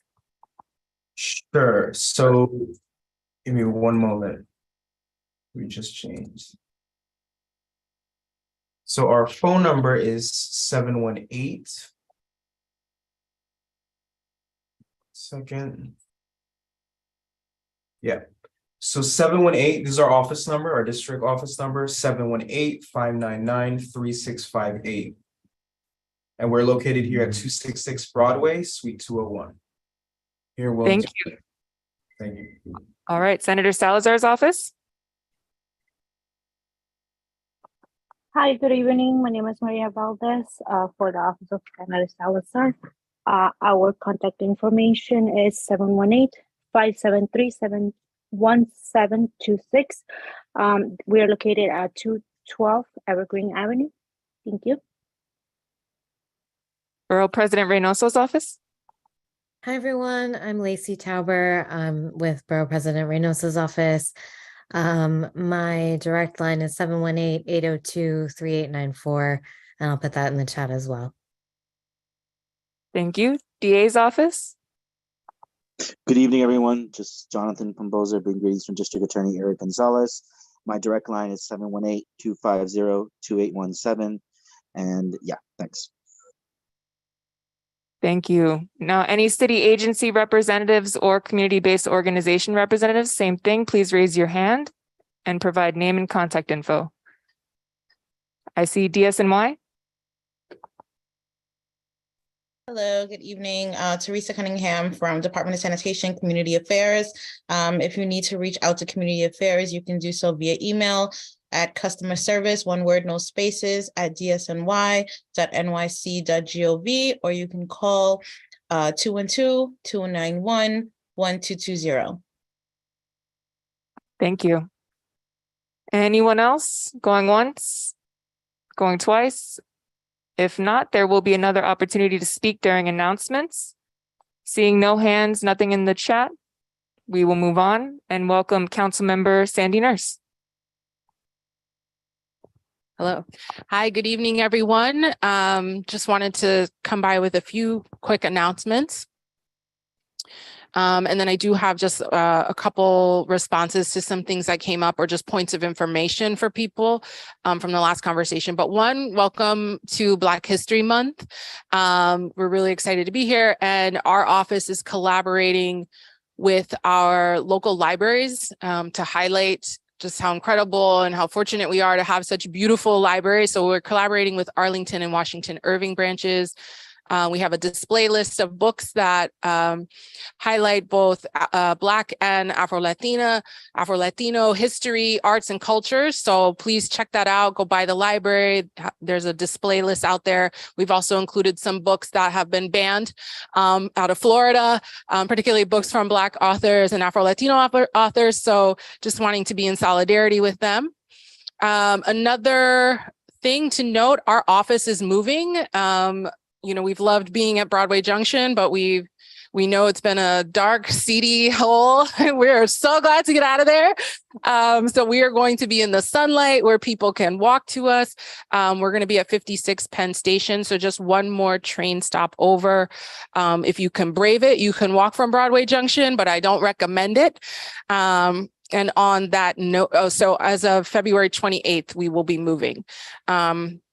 On that note, we had a follow-up conversation with DOT. We just continue to hound them, but we wanted to just report back that they will have a proposal this spring on the broader project of Broadway. So thank you for the advocacy of CB4 and everyone else and everyone who came for the walkthrough with the commissioner. So we're looking forward, but we're hoping that they will move forward on some low lift, paintings and signage sooner rather than later. I want to bring your attention to a town hall on Broadway Junction that's being hosted by the Coalition for Community Advancement. They're primarily based in the Cypress Hills, East New York side of the 37th district, but Broadway Junction impacts Bushwick. Many of us use it to connect to other lines. There is $500 million in investments that are finally coming down the pipeline and materializing. So we want to make sure you hear from agencies and you just hear what's going on and give feedback. And that's going to be on Saturday, March 11th at 11 a.m. at 127 Pennsylvania Avenue. That's the PAL building over there. And we'll share that with Community Board 4 so you all can put that out. Lastly, or a couple more things, if you hadn't had a chance to look at the draft Brooklyn Bus Network redesign plan, I really encourage you all to reach out to us. They're seeking feedback around this. And so, many of us use the buses here. There are tons of buses that go through our neighborhood. We want to make sure we give input. And a couple more things, participatory budgeting. Thank you to everyone who submitted a project idea, who gave feedback, who joined an assembly. We have a list of 6 projects that made the cut, that were eligible, and we're really excited. Some are school, some are sanitation cameras. I mean, there's a range of stuff. But vote week is March 25th through April 2nd. And we're going to start putting out some information, but we are seeking volunteers to help with voting sites and just spreading the word. We'd love to have as many people participating. So it is fully participatory budgeting. This is the first time we've done it in this district, and we'd love to grow it. So we'd love for you to get involved. Lastly, just in relation to the fire, just to note, there is a e-bike battery package moving through the council. There's a handful of other bills that will be another package, but a lot of it addresses the batteries. We're working on a disposal bill so we can get more disposal sites, because I know a lot of people are storing them. So we're looking forward to addressing that as a council.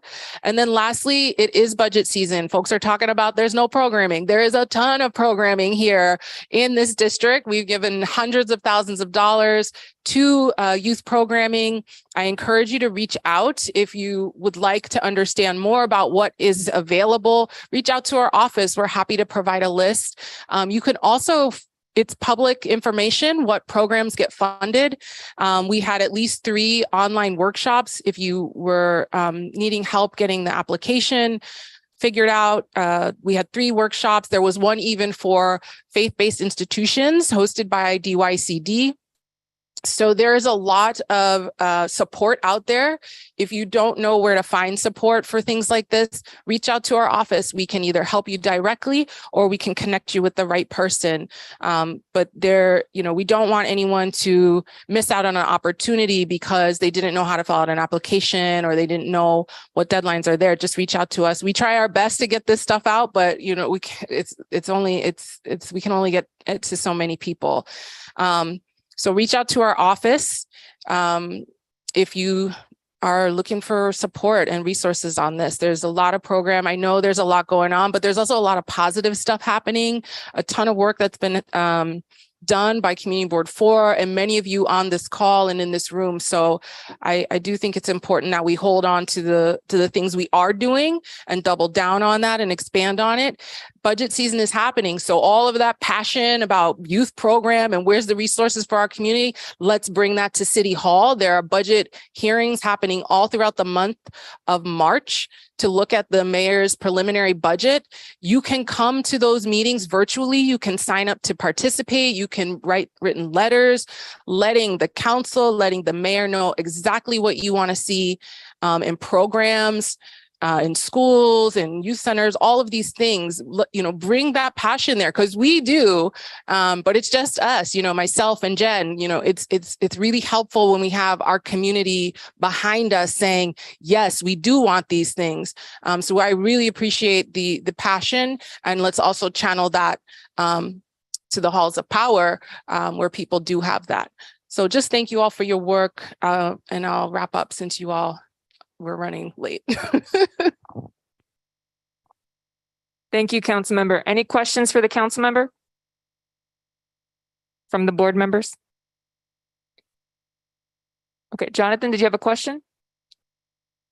No, I didn't have a question for the council member. I just also wanted to add that we are hosting a Know Your Rights event tomorrow. Jonathan, I'm so sorry. I don't mean to interrupt. Announcements are later in the meeting. Earlier was just name and contact info. Okay, perfect. Thank you. All right. So we will move on now. If there are no questions for the council member, I didn't see any hands or anything in the chat. Oh, actually we have one here. Thank you. Ben Tucker. I have one question, not super related to anything you mentioned. I was curious if you could possibly give us an update about commercial waste zoning and what we can expect to see this year. And I will try to be very brief because that is a long conversation. And I'll be very brief. And if I know Lacey's on the call too, but essentially this will roll out much later this year. That's the shortest answer I can give you is we have a hearing actually next week. I encourage you to come or listen in online, send us questions. But it will roll out later this year and it will be in phases. So it's not clear which borough will start first or where that is. And these are questions that we're gonna try to get answers to next week. Thank you. Perfect. All right, Cassandra. Cassandra Levy, board member, and I was wondering when are those budget meetings going to be held, and like can information as far as like logistics and dates and like Zoom registration info be sent to CB4 and via your newsletter?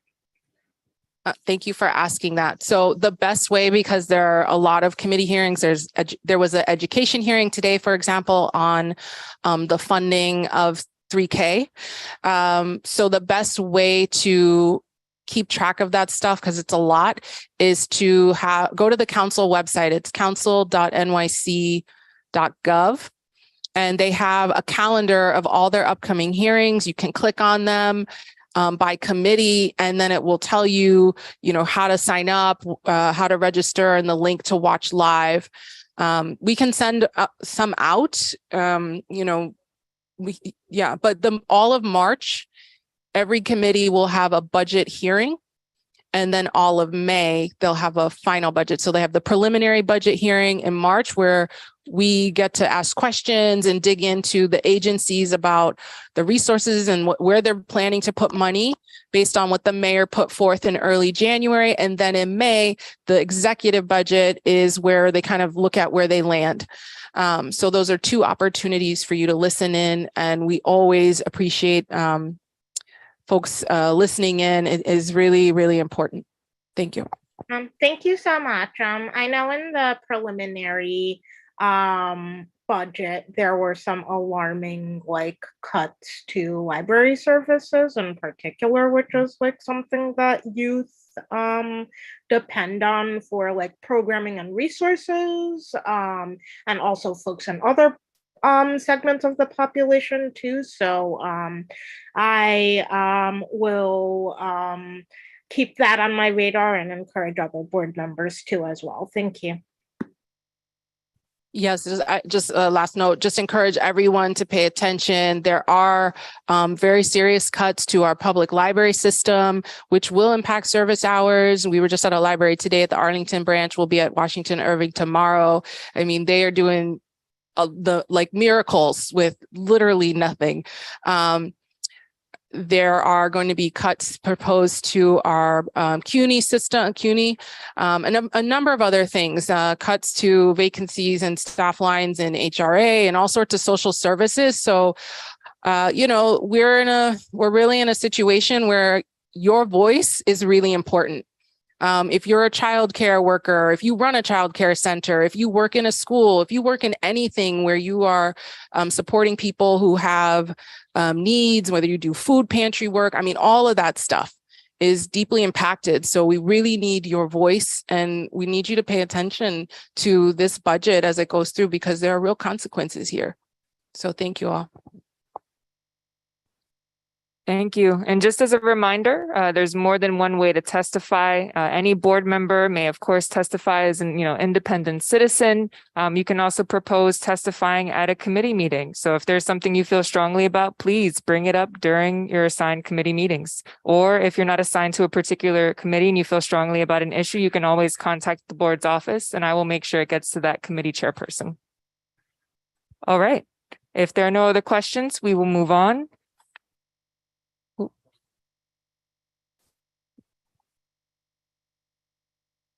So we will move on now.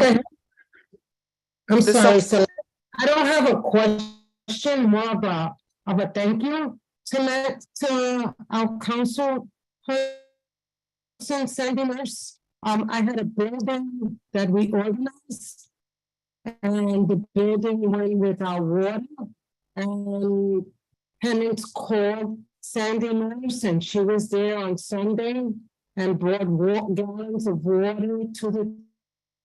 So I want to thank her for that because that's kind of rare, especially on a Sunday. So thank you, Sandy Nurse. Thank you, Millie. And just in case folks couldn't really hear, it was a little choppy. So Millie was just saying thank you to the council member. There was a building that was without water. The tenants called the council member's office and the council member was there with water on Sunday to help folks out. So what was the address of the building, Millie? 1328 Gates Avenue. Got it. Thank you. All right.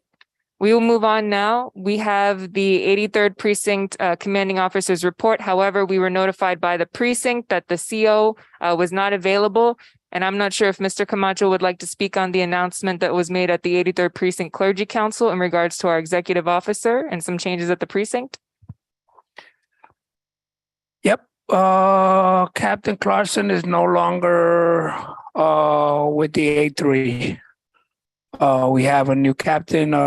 He will be here. He was out because they have him on Brooklyn North now for a while, and Clarkson will be leaving us.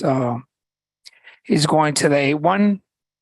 Hopefully they can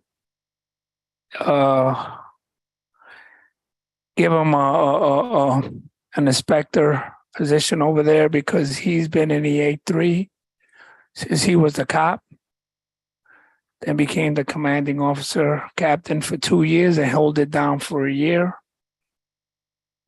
before Sanabria came. And then Sanabria came, now they have a new, and he was the captain here. So now he went to the A3. He's had to pack his bag today, so he couldn't. But I want to thank him for all that he have done in Bushwick, and we really need to find out, you know, I guess we'll have him here, make sure that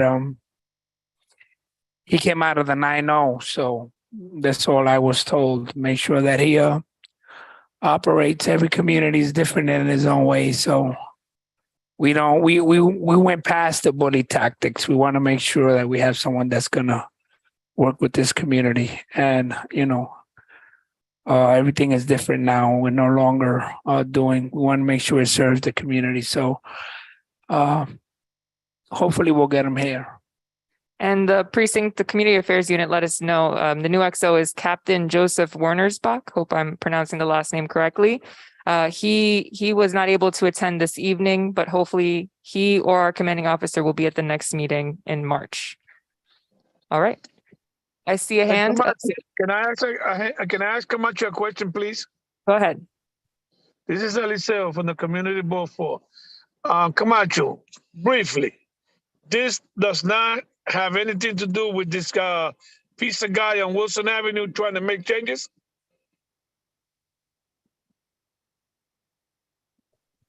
So we don't have any information.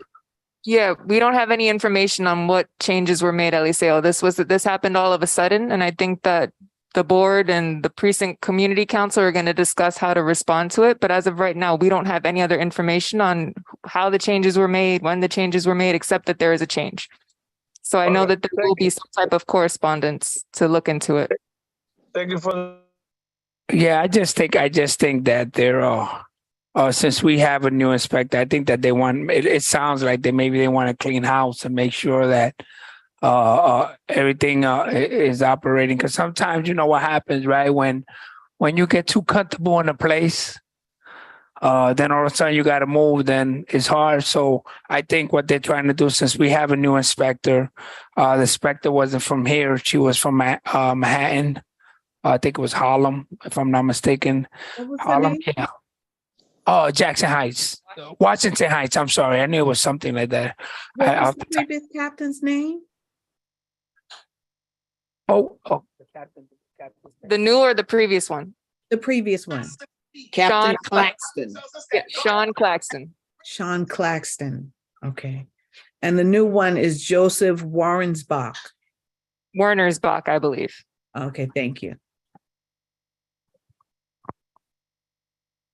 All right, if there are no other questions, we will move on with the agenda. And the next item is number 5, the district manager's report. That's my report. I will try to keep it brief. Good evening, everyone. Happy Black History Month and belated Valentine's Day. February is also American Heart Month. I hope you've been able to enjoy some of the related programming throughout the borough. Million Hearts, a national initiative, has collaborated with the CDC Foundation to develop the Live to Beat campaign, which aims to reduce the risk of cardiovascular disease, CVD, among Black adults ages 35 to 54. The campaign encourages people to take small steps to address key risk factors like hypertension, high cholesterol, and high blood sugar. For more information, you can visit millionhearts.hhs.gov or contact the board's office. A few district office updates. We are still short-staffed with limited capacity. So thank you. I want to give a shout out to Kim for helping with this year's Shape Up Bushwick event and taking initiative in general. Thank you, Kim. And also to the board members and non-board committee members for your support with meeting reports. We really appreciate it. I'm learning how to manage block parties for the first time and street festivals. Let's just say Sharon did a lot. We all knew that, but now we really know. I'm feeling it. So moving on, and Sharon has been very helpful. We try not to bug her all the time, but we definitely have reached out to make sure we're doing things the right way. We absolutely appreciate the work and her service to the board. I will go through a few of the meetings. As I always mention, Mr. Camacho and I attend many of the same meetings. But just to share a little bit, the board has received several street co-naming requests recently, one of which is for Knickerbocker Avenue in honor of the Puerto Rican culture in the neighborhood. Those conversations are still ongoing. I believe some of our elected officials are going to organize some type of meeting to further discuss the proposal. But as of right now, the board has received initial information indicating 3 intersections at Knickerbocker would be proposed for this co-naming. Department of Transportation indicated that general procedure, only one location is what is selected whenever an applicant proposes a street co-naming. However, there is precedent in other parts of the city where you may see multiple signs. So it is unclear whether or not the applicant will be prepared any street co-naming request. As per the information on the board's website and general procedure, you have to, 1, submit a rationale for the co-naming, and also have petitions with signatures from 65% of the block residents. So if it's just one block, 65% from that block. If it's 3 blocks, you need 65% from each block, and it has to be folks on that block. If it is households and businesses, you need both from households and businesses. And the committee does check. We review all this information, and once it's reviewed, you will be contacted to be on the agenda. There's also a street co-naming request coming from Eldridge Street. I forget the cross streets, but I know Joshua Brown will know. Josh, you still there? Yes, I'm here, Celeste. You That's remember yeah, go ahead. that elder between Knickerbocker and Irving. Thank you. And that's for the Phillips, for Mildred Phillips. That's for Mildred Phillips, yes. Yep. And so they will most likely be coming to the March meeting. And then there was another request that was submitted for 2 different areas, although that applicant is looking for additional guidance. And so as I review that, any request that's received, it goes straight to the committee leadership. It's discussed with Mr. Camacho. They let me know how they would like for me to initially respond, and then we will follow up accordingly. Moving up. And no email signatures or no email, because we don't know who's filling that out in regards to those emails that they signed off. So I know some of them hand out emails and people fill them out, and they don't even live here, Wisconsin, all over. So I know there are lists. So we really want to make sure that Mr. Camacho raises a good point. So no change.org petitions are accepted. The change.org petitions, which is an online petition, can include folks that live abroad. It can include really anyone.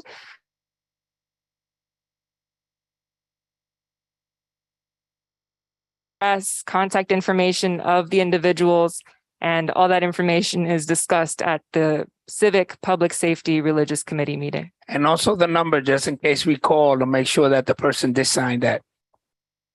All right. Moving on, Mr. Camacho did reference, we are part of the Bushwick Neighborhood Coalition for the citywide participatory budget process.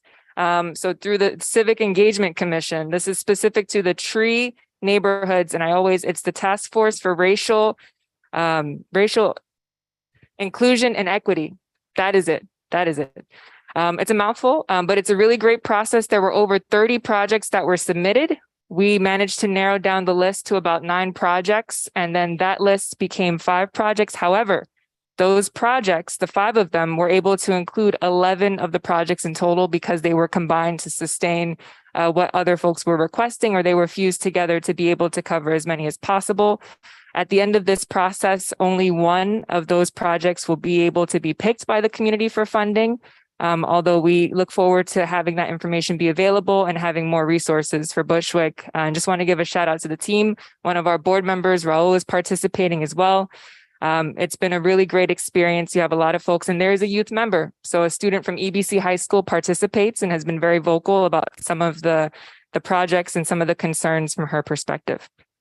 All right. And also want to give a shout out to Barbara Jackson, the chair of the Environmental Protection, Transportation, Sanitation, Parks and Recreation Committee, for attending the Brooklyn Bus Redesign Network meeting that was held in January, the one specific to Bushwick. As our council member mentioned, please give your feedback on the bus redesign, especially if you rely on the buses. It's very important. If you need assistance providing feedback, please contact the office. I've had a 93-year-old resident from Bushwick call me several times, very determined to give her feedback.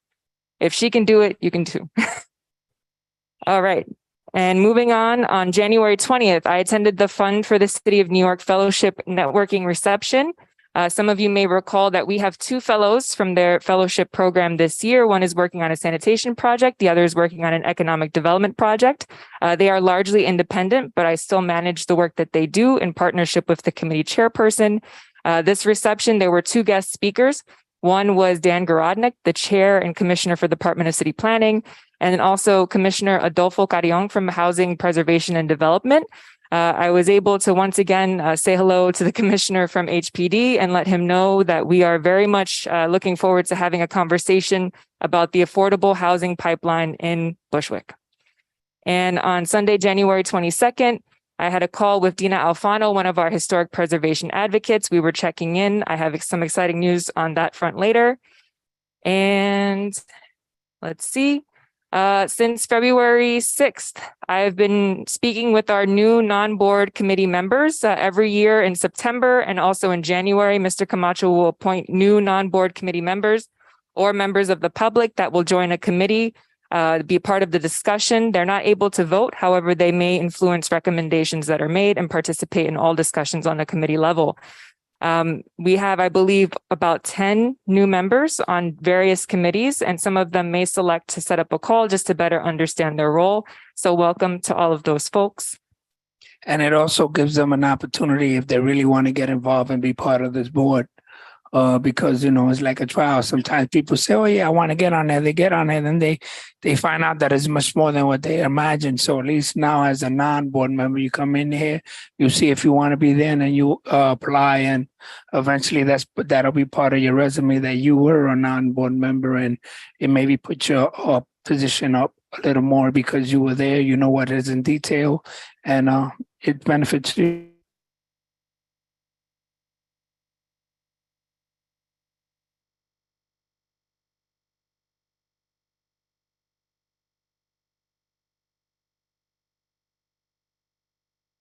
And this month we were able to finalize some feedback on the draft regulations from the Office of Cannabis Management. So all of the community boards, all 59 in all 5 boroughs, to the extent that you can manage that on an email thread and some phone calls, we're able to provide feedback on a series of recommendations to shape how that application process might look before it gets to the community board. So just want to thank all my colleagues for their participation and for the work that we do in general.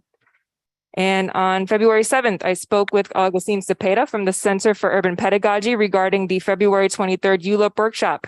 We were preparing to make sure that they are able to provide that training with context specifically from Bushwick.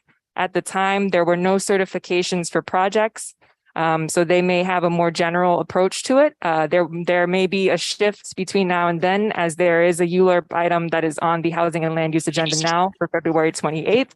And that is for 1160 Flushing Avenue. More information will be available at the February 28th Housing and Land Use Committee meeting. And I attended the Borough Service Cabinet meeting yesterday. Questions were answered by the NYPD regarding prostitution, sex work concerns, and the Department of Social Services, specifically Department of Homeless Services regarding city shelters. And I have a notice of hearing. So the proposed Linden Street Historic District, the first historic district in Bushwick. This is to inform you that the NYC Landmarks Preservation Commission is holding a public hearing on February 28th, 2023, regarding the proposed designation of the Linden Street Historic District as a New York City landmark. They've sent a letter with additional information about the hearing and a brief summary of the historical significance of the district, which includes a map and the district boundaries. I'm just going to read a snippet from what they shared. The proposed Linden Street Historic District is a remarkably intact group of 32 brick and brownstone row houses built between 1885 and 1901, when this area of Bushwick became more intensively urbanized. Designed by several Brooklyn architects, these distinctive row houses represent a variety of late 19th century styles, resulting in a cohesive historic streetscape with a strong sense of place. And at the same time, congratulations, you're 6 to Celebrate Historic Districts Council neighborhood. I'm delighted to inform you that Brooklyn Community Board 4 has been selected to be part of this year's 6 to Celebrate program. Brooklyn CB4 has been chosen due to the architectural and cultural relevance of the area. I think they were sleeping on this, but that's okay. Because your goals are aligned with HDC's mission to preserve and promote New York City's historic buildings and neighborhoods. So a lot of exciting news. Some folks know we've been really pushing since before I was even a district manager, for many decades, for folks to recognize the historic significance here in Bushwick, what was not burned down in the 70s, what's managed to endure. I want to thank all the advocates. I want to thank our council members. I want to thank folks from the Bushwick Community Plan Historic Preservation Subcommittee. This is, decades upon decades of work that is finally coming to a fore in 2023. So thank you. And that's Avalon Hansley's way. So, that's one of the future board members and a person that's been in that block a long time. So we got to take our hats off. We did a good job. And that concludes my report. Thanks, everyone. And when did you say that the event is going to be happening? Which one? The hearing or the... Yeah. No, as for the Linden Street, that when Linden Street will become a landmark, you said so February 25th? The 28th. February 28th. Mm-hmm. Do you know at what time, or will you send an email or something? So if anyone would like more information specifically on the hearing, just contact the board's office and I'm happy to provide it. Or you can look at the Landmarks Preservation Commission's calendar on their website. All the information will be there. Thank you. All right, seeing no other hands, nothing in the chat, we will move on to our committee reports, starting with Arts, Culture, Technology. Dustin.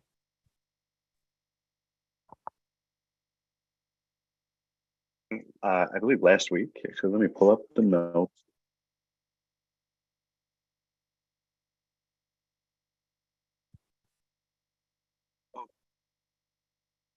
Last week, Wednesday, February 8th, the main point of the meeting was the link to what they're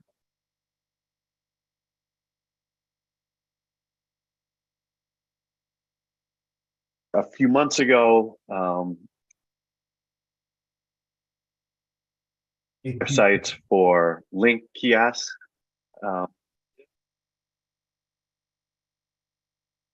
Cannot hear you. Dustin, you're breaking up. The audio is very bad. Sorry. From the beginning. Okay, can you hear me now? Yes. Okay. Did you hear any of that? You need to start all over. All right. We had our meeting last week, Wednesday, February 8th. Now it sounds better when I have a time to warm up. Now, we had our meeting last Wednesday. Excuse me. And the main point of the meeting was about the Link NYC kiosks that you guys may have seen around the district. Last May, City Bridge and it was called Do It at the time. Now it has another name, but the IT department of the city came to us and said they wanted to install 4 or 5 of these Link kiosks, the old school ones, some of them with the advertising, some without. We approved it. As you guys may have noticed, there are other links popping up. I've seen a few on Wyckoff Avenue. There's some other ones, big 3-story, like UFO phone poles. They're almost like we did not approve any of those specifically. They, I guess, have a mandate or did that they could install any of these on any site where there was previously a payphone in any other time. Now, I think due to the number of complaints in our district and others, they're now going to come to us for every single approval for every site they want. That being said, our role is just advisory. They have a mandate to expand this network. And so I think we as a committee discussed whether or not to do a blanket no. There's some questions in the air about radio frequencies and the way that some of the technology in these kiosks works. Unfortunately, we're not in a place, I think, where we can just say no to these things. They are going to get built. But what we would like to do is work with them and try to find the right places for some of these. So you can see in the notes, there was a lot of discussion. We had a lot of questions for them. They had a lot of answers for us, and the things that they didn't have answers for, they came back with a few days ago with some of the usage statistics. But in the end, we made a recommendation. I don't know if I should share it now or wait till recommendations. Basically, we in the end decided to make a recommendation for a moratorium on the new Link 5Gs. We would like them to keep their word about no advertising in the residential districts that they want to add these to.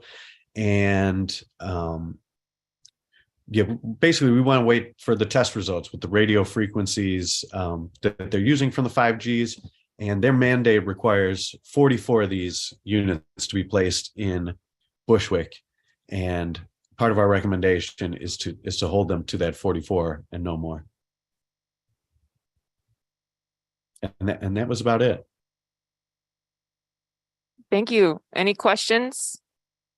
Hey, Going once? Dustin. Go Yeah, ahead. Issa here, board member. Dustin, can you talk more about these booths, like the services they're supposed to provide and all of that, just so the context for the full board? Right. So they provide Wi-Fi. You have to register, I think, with your email the first time you use it, and from there you can use the Wi-Fi, as long as you're in signal from these. The current ones, I think, do something like 700 feet. They're saying that the newer versions should do about 1,000 feet. They were not super clear on the ability to like penetrate a building. So I think even if you live across the street from one of these, you might not be able to get it in your unit. They provide, I think, free nationwide calling. There's charging ports, and I think access to 311 and 911. But the big towers, I think the point of those mostly is that's the 5G signal is different from some of the other cell phone signals. You've seen towers on top of a lot of the buildings around this neighborhood and many others. The way the 5G works is something with the signals that they need to place those much closer to each other. And that's why they kind of want to blanket the city or even our district with 44 of those. They're saying it's so that, you don't drop calls when you're on your cell phone, or so that your cell phone signal is better. Basically, the Link idea originally was to give New Yorkers access to Wi-Fi, charging, calling when they needed it. And the company that had the franchise, the contract agreement, was going to make their money back by doing advertising. It turns out that the advertising model didn't work so well. So basically they're building these tall towers and they're renting the space on top of them to Verizon, AT&T, or whomever. I don't know if it's either of those specific ones, but basically cell phone carriers. Yeah, and that's what the point of them is. Any other questions? Go ahead, Ann. Yeah, and maybe please correct me if I'm wrong. I also understood that this was about access to people who didn't have Wi-Fi in their house. Is that accurate? So that people could, because honestly, Wi-Fi can cost a lot, and most people get their Wi-Fi just off. I mean, they don't have Wi-Fi, they have their internet connectivity off their phone. And so my understanding was this was really about expanding access for low cost access or no cost access. If that's incorrect, please correct me, but I would love to know more about that. Yeah, that's kind of one of the exact questions we had, because if that was the case, we'd say, yeah, of course, it sounds great. It does not sound like they have any intention of you being able to replace your regular like in-home ISP. The way that, and I don't know if it's that it's not possible or if they're not doing it, but basically the signal does not reliably like penetrate through walls further than a couple hundred feet or something like that. So it does not really, it's not, the point of it is not to take money out of Verizon's pocket, which would be really nice if it was, but it's basically so you can have Wi-Fi when you're like on the street near a kiosk. So I guess the only thing I would just want to jump in, and I know Isa wants to jump in too, is that I think that there's a huge number of people in Bushwick who don't have Wi-Fi in their house. They don't have Verizon, they don't have Optimum, they don't have anything except for their phone. Is it going to penetrate every apartment, or maybe yes, maybe no? But I think is it going to open up access at least a little bit? And I will mute myself. Thank you so much. I think Dustin, I just want to note too that the presentation noted that they saw usage go up during COVID, right? Because there were more school kids at home. So I don't think it was every house in Bushwick, but those in proximity to the pole itself. Yeah, I think that they did say that they noticed like a spike in, all the usage statistics are all anonymized. So they can't say, hey, Joe Brown was in his house on watching YouTube for 20 hours. They say, this IP, was in one place using this for a long time. So we're assuming that that's an in-home use. The way that it sounded is that by blanketing this area in 5G, you'll have better access to your own cell carrier. And if you use that as a hotspot or whatever, but they did say in some small instances, it seems like, yes, people are using it in home, but from the presentation, I did not get the feeling that their idea is to give every New Yorker and every Bushwick resident free Wi-Fi courtesy of the city. It would be amazing if that was true, but that is definitely not the case.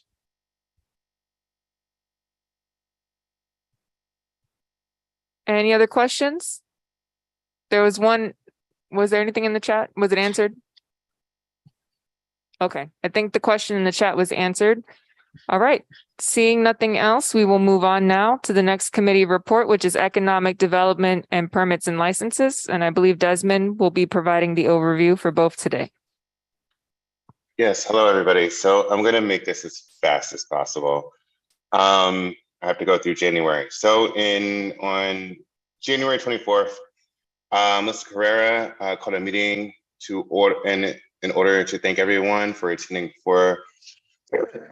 and she did an overview of the process and procedures for liquor licenses. She asked the manager if there was anything, Celeste didn't know, but basically in January 24th. Desmond, yeah, I'm so sorry to cut you off. I think it'll suffice if you just say that was the SLA like 101 overview, and then just save most of the report for the meeting yesterday. Okay. Yeah. Well, yeah. SLA overview. There we go. Yeah. Oh. Do you want me to go through all the bars that were or other establishments that were there yesterday at yesterday's meeting? Yeah, just the addresses and the type of establishment, and then usually it's the hours and the steps. Yeah, there were I'll do only it really, three. really quick. Yeah. All right, Okay. speak very fast. Also, so on the agenda for economic development, Chase, our grad student who is helping us with our economic development policy, he came through, he gave us an update on the policy, and he'll be doing actually a presentation, or he'll have a draft ready by the end of February, and we'll come before the board and we'll talk about it. But it looks at the framework and history of Bushwick, retail survey corridor with recommendations. As far as the liquor license, so we had TCO 151 Wilson Avenue. So they came in, it's a restaurant. Their intended sale of alcohol, so that the community would follow their intended sale of alcohol is Monday through Thursday from 12 to 12, Friday through Saturday from 12 to 12, and from Sunday from 12 to 12. So they really don't have any issues, no amplified music, outdoors, and the outdoor space will be closed by 10. Next bar is Gabby Max. It's the LLC, DBA Nico Macho Taco, 591 Knickerbocker Avenue, restaurant. Their intended hours are as follows: Monday and Tuesday are closed, Wednesday from 11 to 10, Thursdays are closed, Friday through Saturday from 11 to 11, and Sunday from 11 to 10. Outdoor space is listed as open, but it will be closed. But the hours will be from 11 a.m. to 10 p.m. and Friday through Sunday, 11 to 10. Really not controversial at all. The next one is No One, 436 Jefferson Street. It is traditional, I think, Vietnamese cuisine, and the hours of operations are Monday through Thursday from 11 a.m. to 2 a.m., Friday through Saturday from 11 a.m. to 4 a.m., and Sunday from 11 a.m. to 12 a.m. Outdoor space will be operating Monday through Sunday from 11 to 10. They amended the application to include recorded music, karaoke, DJ, and private events. So the other one is the Bushwick Bagel House, 299 Wyckoff Avenue. Their intended sale of alcohol hours are stated Monday through Thursday from 8 a.m. to 12 a.m., Friday through Saturday from 8 a.m. to 4 a.m., and Sunday from 10 to 12. Business owner informed that the diner will participate in the drinks to go delivery service app through Uber Eats, DoorDash in between the hours of 11 to 9 p.m. And that is it.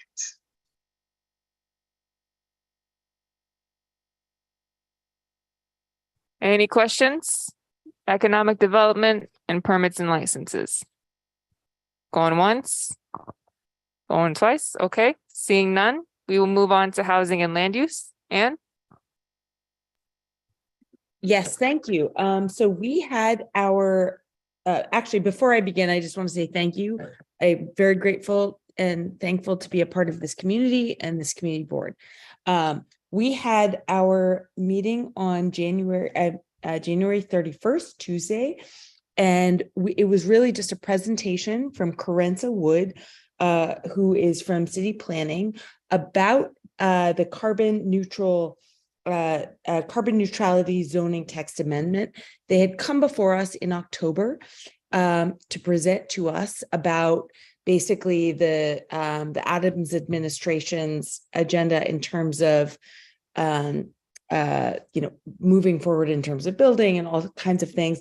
This was a very technical, basically a technical situation of trying to align the zoning code with the agency agendas. And so Carenza came back and was presenting to us answers to questions we had asked in October. So a lot of this was about, here, let me just quickly look. It was about how to get to carbon neutrality.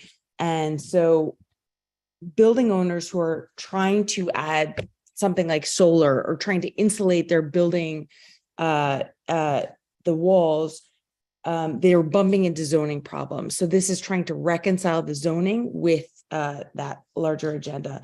Electric vehicles, where do you put chargers?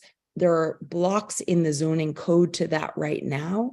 And so they're basically looking at trying to resolve these problems. Street pits even are involved in that. So that was really what the conversation was, pretty much a back and forth about that. And yeah, that was it. The notes are pretty great. They're very straightforward. A shout out to Kim and also Christian and Ben who worked on those notes. And I think all of the information is including in that. If folks want to, yeah, and then we also covered, the Linden Street, preservation, the historic district, which is amazing. And then finally, I really encourage and hope everyone comes next week to the ULURP hearing, which is, or not hearing, it's just the workshop that the Center for Urban Pedagogy is going to be organizing. I think all of us got those 3 little books, and these are the same people who made those books are going to be running a workshop. ULURP is complicated. I think we all have a lot of questions about it. And this is how zoning happens, or not zoning, but changes in the zoning code happen. And these are the presentations that come before us. And I think it would be wonderful if as many of you who are able to do so are able to come on the 23rd and come to this workshop, because I think it would give us so much information that will be useful to all of us.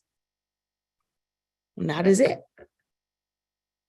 Thank you, Anne. Any questions, housing and land use? Going once, going twice. All right, seeing. Oh, go ahead. Sorry. I want to know the workshop in 23rd. Where are going to be? Sorry, forgive me because I forgot that. Yeah, it is. Let me just. Isn't it 13? 13. Is it 49 Gates? 1349 Gates. It's right next door, basically 1 block up from where Celeste Camacho are right now. So in the senior center, in that space, honestly, as many people as can come would be wonderful. That's a beautiful place. Thank you very much. Exactly. So excellent. All right. So we'll move on now. That concludes our committee reports, and it's time for recommendations. And I believe we just have 2 recommendations this evening. We'll start with arts, culture, technology. Dustin, do you want to reiterate the recommendation?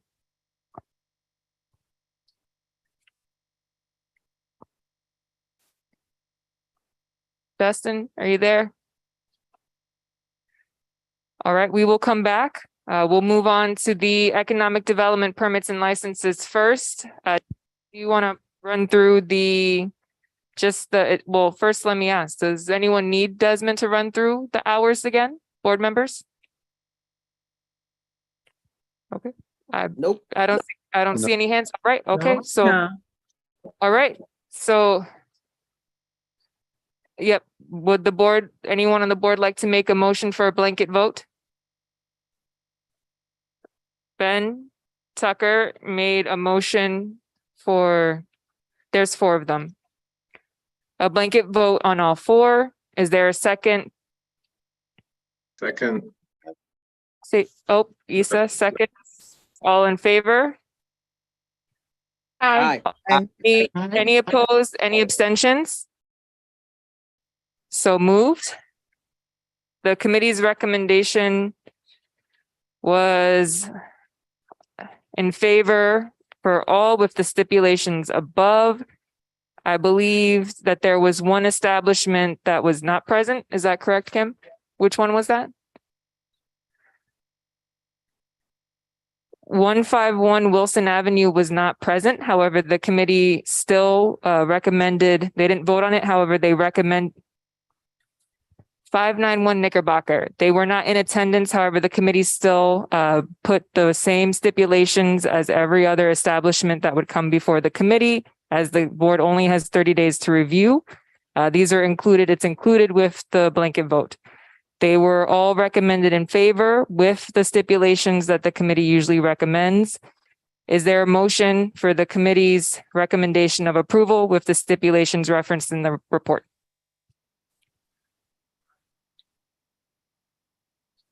I make a motion. Oh, To approve. Felix Ceballos Okay. second. Okay, Desmond makes the motion. Felix Ceballos seconds. All in favor? Any opposed? Any abstentions? Elvina Davis abstains. Okay, one moment. Yep, I have 2 abstentions. Anyone else? Abstention or opposed? Barbara Smith, abstention. Okay. 3 abstentions. Motion carries. Thank you, everyone. Going back to the Arts, Culture, Technology Committee. Dustin, are you able to provide a reminder for the Yes. recommendation? Yep. Okay, go. Let me, it took a little bit of workshopping to get the words right. So let me do it. Okay, I make a motion I make a recommendation for a temporary moratorium on the new Link 5Gs kiosks. Any new ones coming in the neighborhood, we'd like a moratorium on those.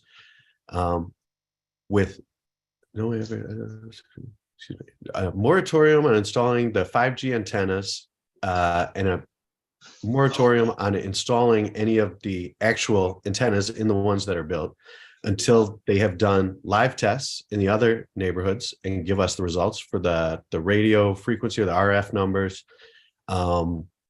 We would like new locations for the proposed locations that they sent us that were on Hart Street, Knickerbocker Avenue, Broadway, and Knoll Street. And we want to limit the kiosk to the 44, proposed 44 total for our district. That sounded right. Thanks, Dustin. And Is there to ensure no advertising in the residential areas. Got it. All right. Is there a motion for this recommendation? Annette, spelling motions. I Elvina second Davis Zinavoa. Woo. Okay, one person. Say your Zinavoa. name. Okay, gotcha, Z. All right. All in favor? Aye. Any Aye. opposed? Aye. Any abstentions? Here, Issa, What, do you abstain or oppose? abstain. Okay. I abstain and Guiney abstains. Okay. I have 2 abstentions. Any other abstentions? All right, motion carries. Thank you, everyone. And that concludes our recommendations for this evening. We will now move down to old business. Any old business? Going once, going twice. New business, same thing. Going once, going twice. None. Announcement. Oh, go ahead, Josh. New business. Do we have any update regarding churches and development with the city and how CB4 can be used to help them? No churches responded is the short version of that situation. So the churches, I think, are still trying to figure out what comes next after the pandemic. We, I know, worked with Enterprise to try to get the information on mission-based development to them. But as was referenced earlier through our lengthy discussion on the state of churches in Bushwick right now, many of them don't own their properties. And some that most likely do still have many reservations about working with folks that they don't have a relationship with. So there's a lot of nuances there, but I think that the sentiments were right in terms of wanting to organize and support those spaces. But as we mentioned earlier, there are already spaces to do that. The 83rd Precinct Clergy Council, the Civic Public Safety Religious Committee. Thank you for the question. All right, thank you. Annette? Just to add to that, many of our churches are having a lot of problems with losing their properties. They can't make their rent. And now we're at the point today at the meeting, they were talking about sharing the properties that they do have. So things are still up in the air when it comes to our clergy. We need to try and support them a lot more than what we do. Thank you, Annette. Any other new business? Seeing none, we'll move on now to announcements. A minute and a half. Please raise your hand if you have an announcement, or come to the front and if you're here in person, if you have an announcement. Teresa. Hello again. Teresa from Sanitation. I will be very brief, but I just wanted to make sure that everyone is aware of the new set out rules that are going to be starting on April 1st. Again, starting April 1st, residents have two options to set out their trash and recycling curbside. They either can put it out in a container of 55 gallons or less with a secure lid after 6 p.m. or they can put it out in a black opaque bag after 8 p.m. So that is a change from the current 4 p.m. time. It will either be, if it's in a container with a lid, after 6 p.m. If it is in a black bag, secured black bag, it will be after 8 p.m. This does apply to businesses as well. Businesses, if they have a secure a container with a secure lid, they are able to put it out 1 hour before closing.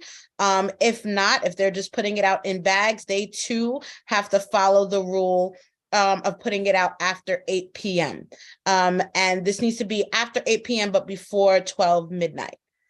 So there are going to be flyers, there are going to be mailers sent to everyone's homes. I will share our flyer with Celeste tomorrow. I'll email it to her. But paid media campaigns, everything just to remind you guys over the next month or so before April 1st. But I just wanted to make sure for those that are on the call that you are aware of the approaching April 1st announcement. And that's it for me. Thank you. And we have a question, Teresa, regarding the grace period for enforcement. I imagine there's going to be a grace period for this. There actually will not.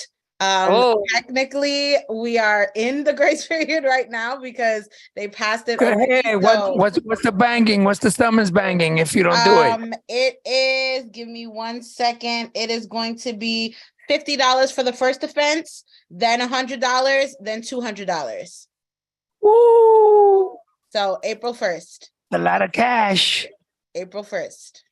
All right. Thank you. And that's for everybody. That's for everybody. That's for residents. That's for businesses across the board. Okay. Thank you very much. You're welcome. All right. Next is Congresswoman Velasquez's office. Good evening, everyone. Let me try to keep this very brief because I know we're very crunched for time.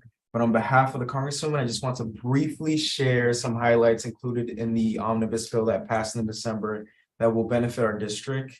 $153.8 billion for SNAP, which is a $13 billion increase from the prior year. But there's something that we must tell you guys, and that is that the benefits are the emergency pandemic benefits are set to expire March 1st. And our understanding is that those who have received that emergency benefit increases will likely have to reapply for them. So if you receive a notice from HRA, contact your local social services providers, as well as your elected officials, and as well as our office, and we can help you out with that. And also, the bill includes $79.6 billion for Department of Education, which is a $3.2 billion increase from the prior year. I know we talked about the very important topic of teenage suicide. And this bill allocates funds for school-based mental health programs, which the Congressman really thinks is a critical thing that needs to happen to combat this ongoing mental health crisis and this gun violence crisis, which is tied to the mental health crisis. Another thing in the bill is $58.2 billion for Department of Housing and Urban Development, which is an increase of $4.5 billion from the previous year. This will help build more affordable housing, as well as expand and protect housing vouchers for nearly 12,000 low-income households. I also briefly just want to talk about The deadline for the SYP program, the Summer Youth Employment Program, is March 31st. The Congresswoman believes the SYP program is a great program that gives our young people these skills to enter the workforce. I am an SYP alumni, so there's that. Advocate for it. Lastly, I mentioned before, we have an event tomorrow night that the Congresswoman will be hosting. It's an Immigration Know Your Rights event. The workshop it's going to be located at IS 93 in Ridgewood at 6 p.m. It starts tomorrow at 6 p.m. And the workshop will focus on rights for undocumented people who are here in NYC. Oftentimes, many people who are undocumented feel like they don't have rights, but this is simply not true. And we just want to educate them on their rights. So we encourage everyone to attend this event and spread the word. Thank you for your time. And I look forward to working closely with CB4. Thank you. Thank you, but just a little reminder, 1.5 seconds. So I gave you enough time. Sorry. Anyway. All right, next we have Borough President Reynoso's office. Hey everyone. Okay, I don't even have time to tell you about all the things that we've been doing at Borough Hall because I'm just going to tell you about 2 events that we have coming up and then a bunch of deadlines that are important. So events first. We're kicking off a series of community resource information events with the Brooklyn Public Library on Tuesday, February 21st. The first one is going to be with the Human Resources Administration, HRA. They're going to be present to provide resources for things like cash assistance, employment services, child support, homelessness prevention. So that's 6 to 8 p.m. on the 21st at the Brooklyn Heights branch at 286 Cadman Plaza. We're going to be doing some of these in different library branches, so stay tuned for that. The next is the Black History Month celebration at Borough Hall. That's going to be on Thursday, the 23rd from 6 to 9. I don't know if you all remember last year, we had a really fun art exhibit called Brooklyn is Africa at Borough Hall. We're going to be doing that again. So this will be the opening and we're going to have some fun performances and refreshments and stuff like that. Again, that's Thursday, the 23rd, 6 to 9 at Borough Hall. Okay, deadline. We have a grant with the Department of Cultural Affairs that you can apply for through our office if you are an organization that works in the cultural space. That is open now through February 24th. I will drop that link in the chat. Our capital funding applications are also open through February 23rd. If you are an organization that is interested in applying for capital dollars. And then finally, just to reiterate what we talked about before, please get your community board applications in, get your reapplications in if you're a member. If you're a new applicant and I have your application, you should have gotten an email from me today to schedule. So, I know they're coming in and I'll probably get another batch soon. So if you haven't heard from me yet, don't worry. But I'm excited to talk to the folks who want to join the board and looking forward to seeing all of the reapplications from the members by the 23rd. Thanks, everyone.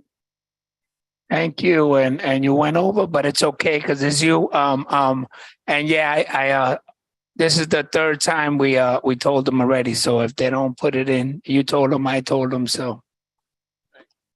Thanks, Lacey. All right. Next, we have the District Attorney's Office. Good evening, everyone. Again, this is Jonathan, and I'll just read 2 paragraphs from a recent press release that was released today. The Brooklyn District Attorney Eric Gonzalez today announced that a Bedford-Stuyvesant man who pleaded guilty to attempted murder as a hate crime in connection with an anti-gay attack against 2 men at a Bushwick bodega was sentenced to 10 years in prison. Both victims were assaulted and stabbed and suffered numerous injuries, including collapsed lungs. District Attorney Gonzalez said this vicious attack on 2 innocent victims was an intolerable act of anti-gay violence, and today's sentence sends a strong message that we will vigorously prosecute anyone who commits a hate crime. Nobody should fear that they'll be attacked because of their sexual orientation or gender identity, and we are committed to vigilantly protecting the rights of Brooklyn's LGBT community. Thank you. Thank you. Ms. Spellin? This question is for Teresa Cunningham.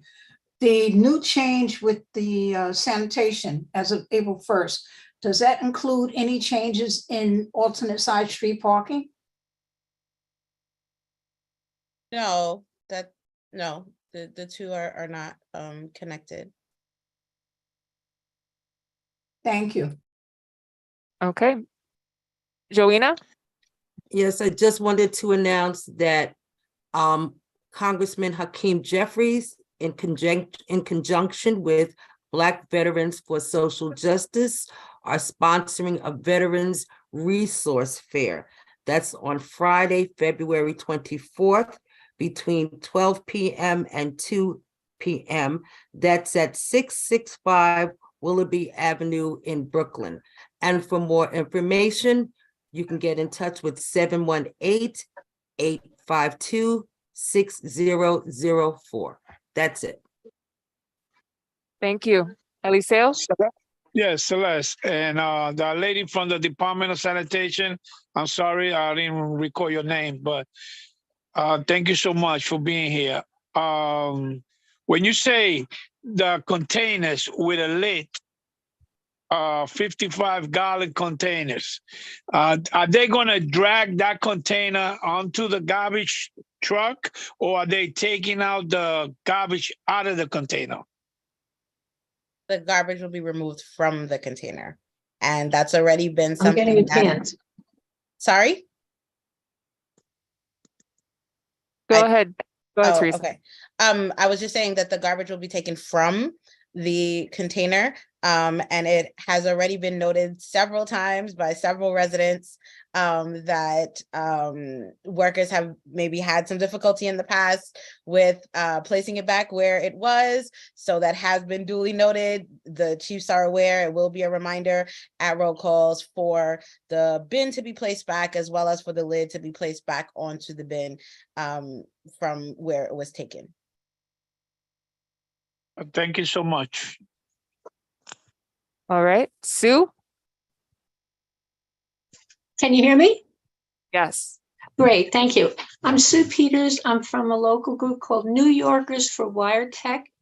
And we have presenters, experts that can go around and talk to your groups, because what's not being told by OTI and City Bridge is the legal state and of just what the health effects of these huge cell towers on our city streets will be. And there's so much evidence for the health effects that have not gotten to the public. And I'll just cite one. 2021, the FCC in Washington, who supposedly protects us from the radiation, lost a case in the US Appeals Court in Washington, D.C. And the court said to the FCC, your radiation limits, your safety limits for human exposure was set in 1996. You cannot keep those limits any longer.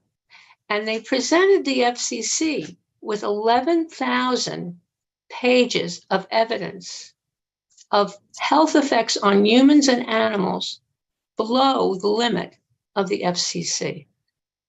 And the FCC ignored it, and the court said you cannot ignore 11,000 pages of information about health effects. You have to change, you have to get back to the court. This was August of 2021, and the FCC has not gotten back to the court. So we are not protected by any 1996 limit of the FCC. Our health is not being protected, and it has to get very clear. So if you would like someone, we have experts that can talk to you, and I put in the chat an audio that was recorded, video audio from Queens Community Board 1, January 25th of this year. And they had OTI and City Bridge present, and then they had 3 experts on the opposite side. One, a 20-year technology lawyer, and the other, a leader of a national organization. And And the third was a state commissioner from the state of New Hampshire, because the state legislature set up a commission to study 5G, which is in these jumbo cell towers. And the commission studied it for a year. They talked to experts, and the commission said, we're stopping 5G in the state until we know more. Miss, if you went over a minute and a half, if you want to go through committee, and then we can give a presentation, then we'll for the board, and you can make a presentation to the full board in regards to your input. That would be great. And who do I contact?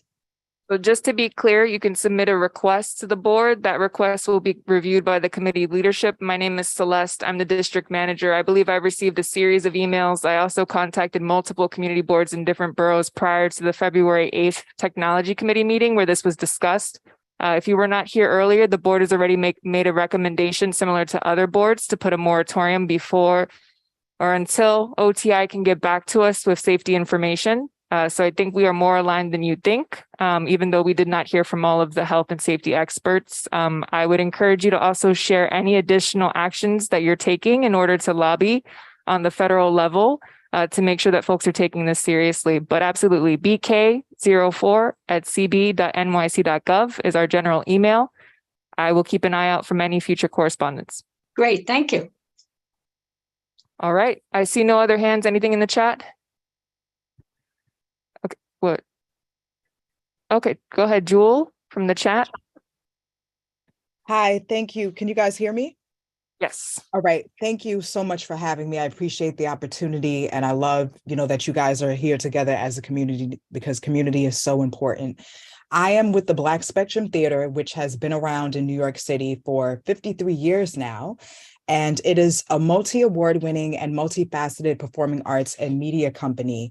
And we started our next wave of shows with the Dr. Mae Jemison show through this week, ending on February the 18th. And basically just want to let everyone know that in addition to our highly acclaimed productions that we have, our shows are at discounted prices, and our space is often utilized for fundraising and renting, and there are other opportunities as well. So Brooklyn is one of our biggest audiences aside from Queens, and I just wanted to, connect with some of Brooklyn today. So thank you guys for your time, and if anyone would like to get in touch, I'm at 718-723-1800.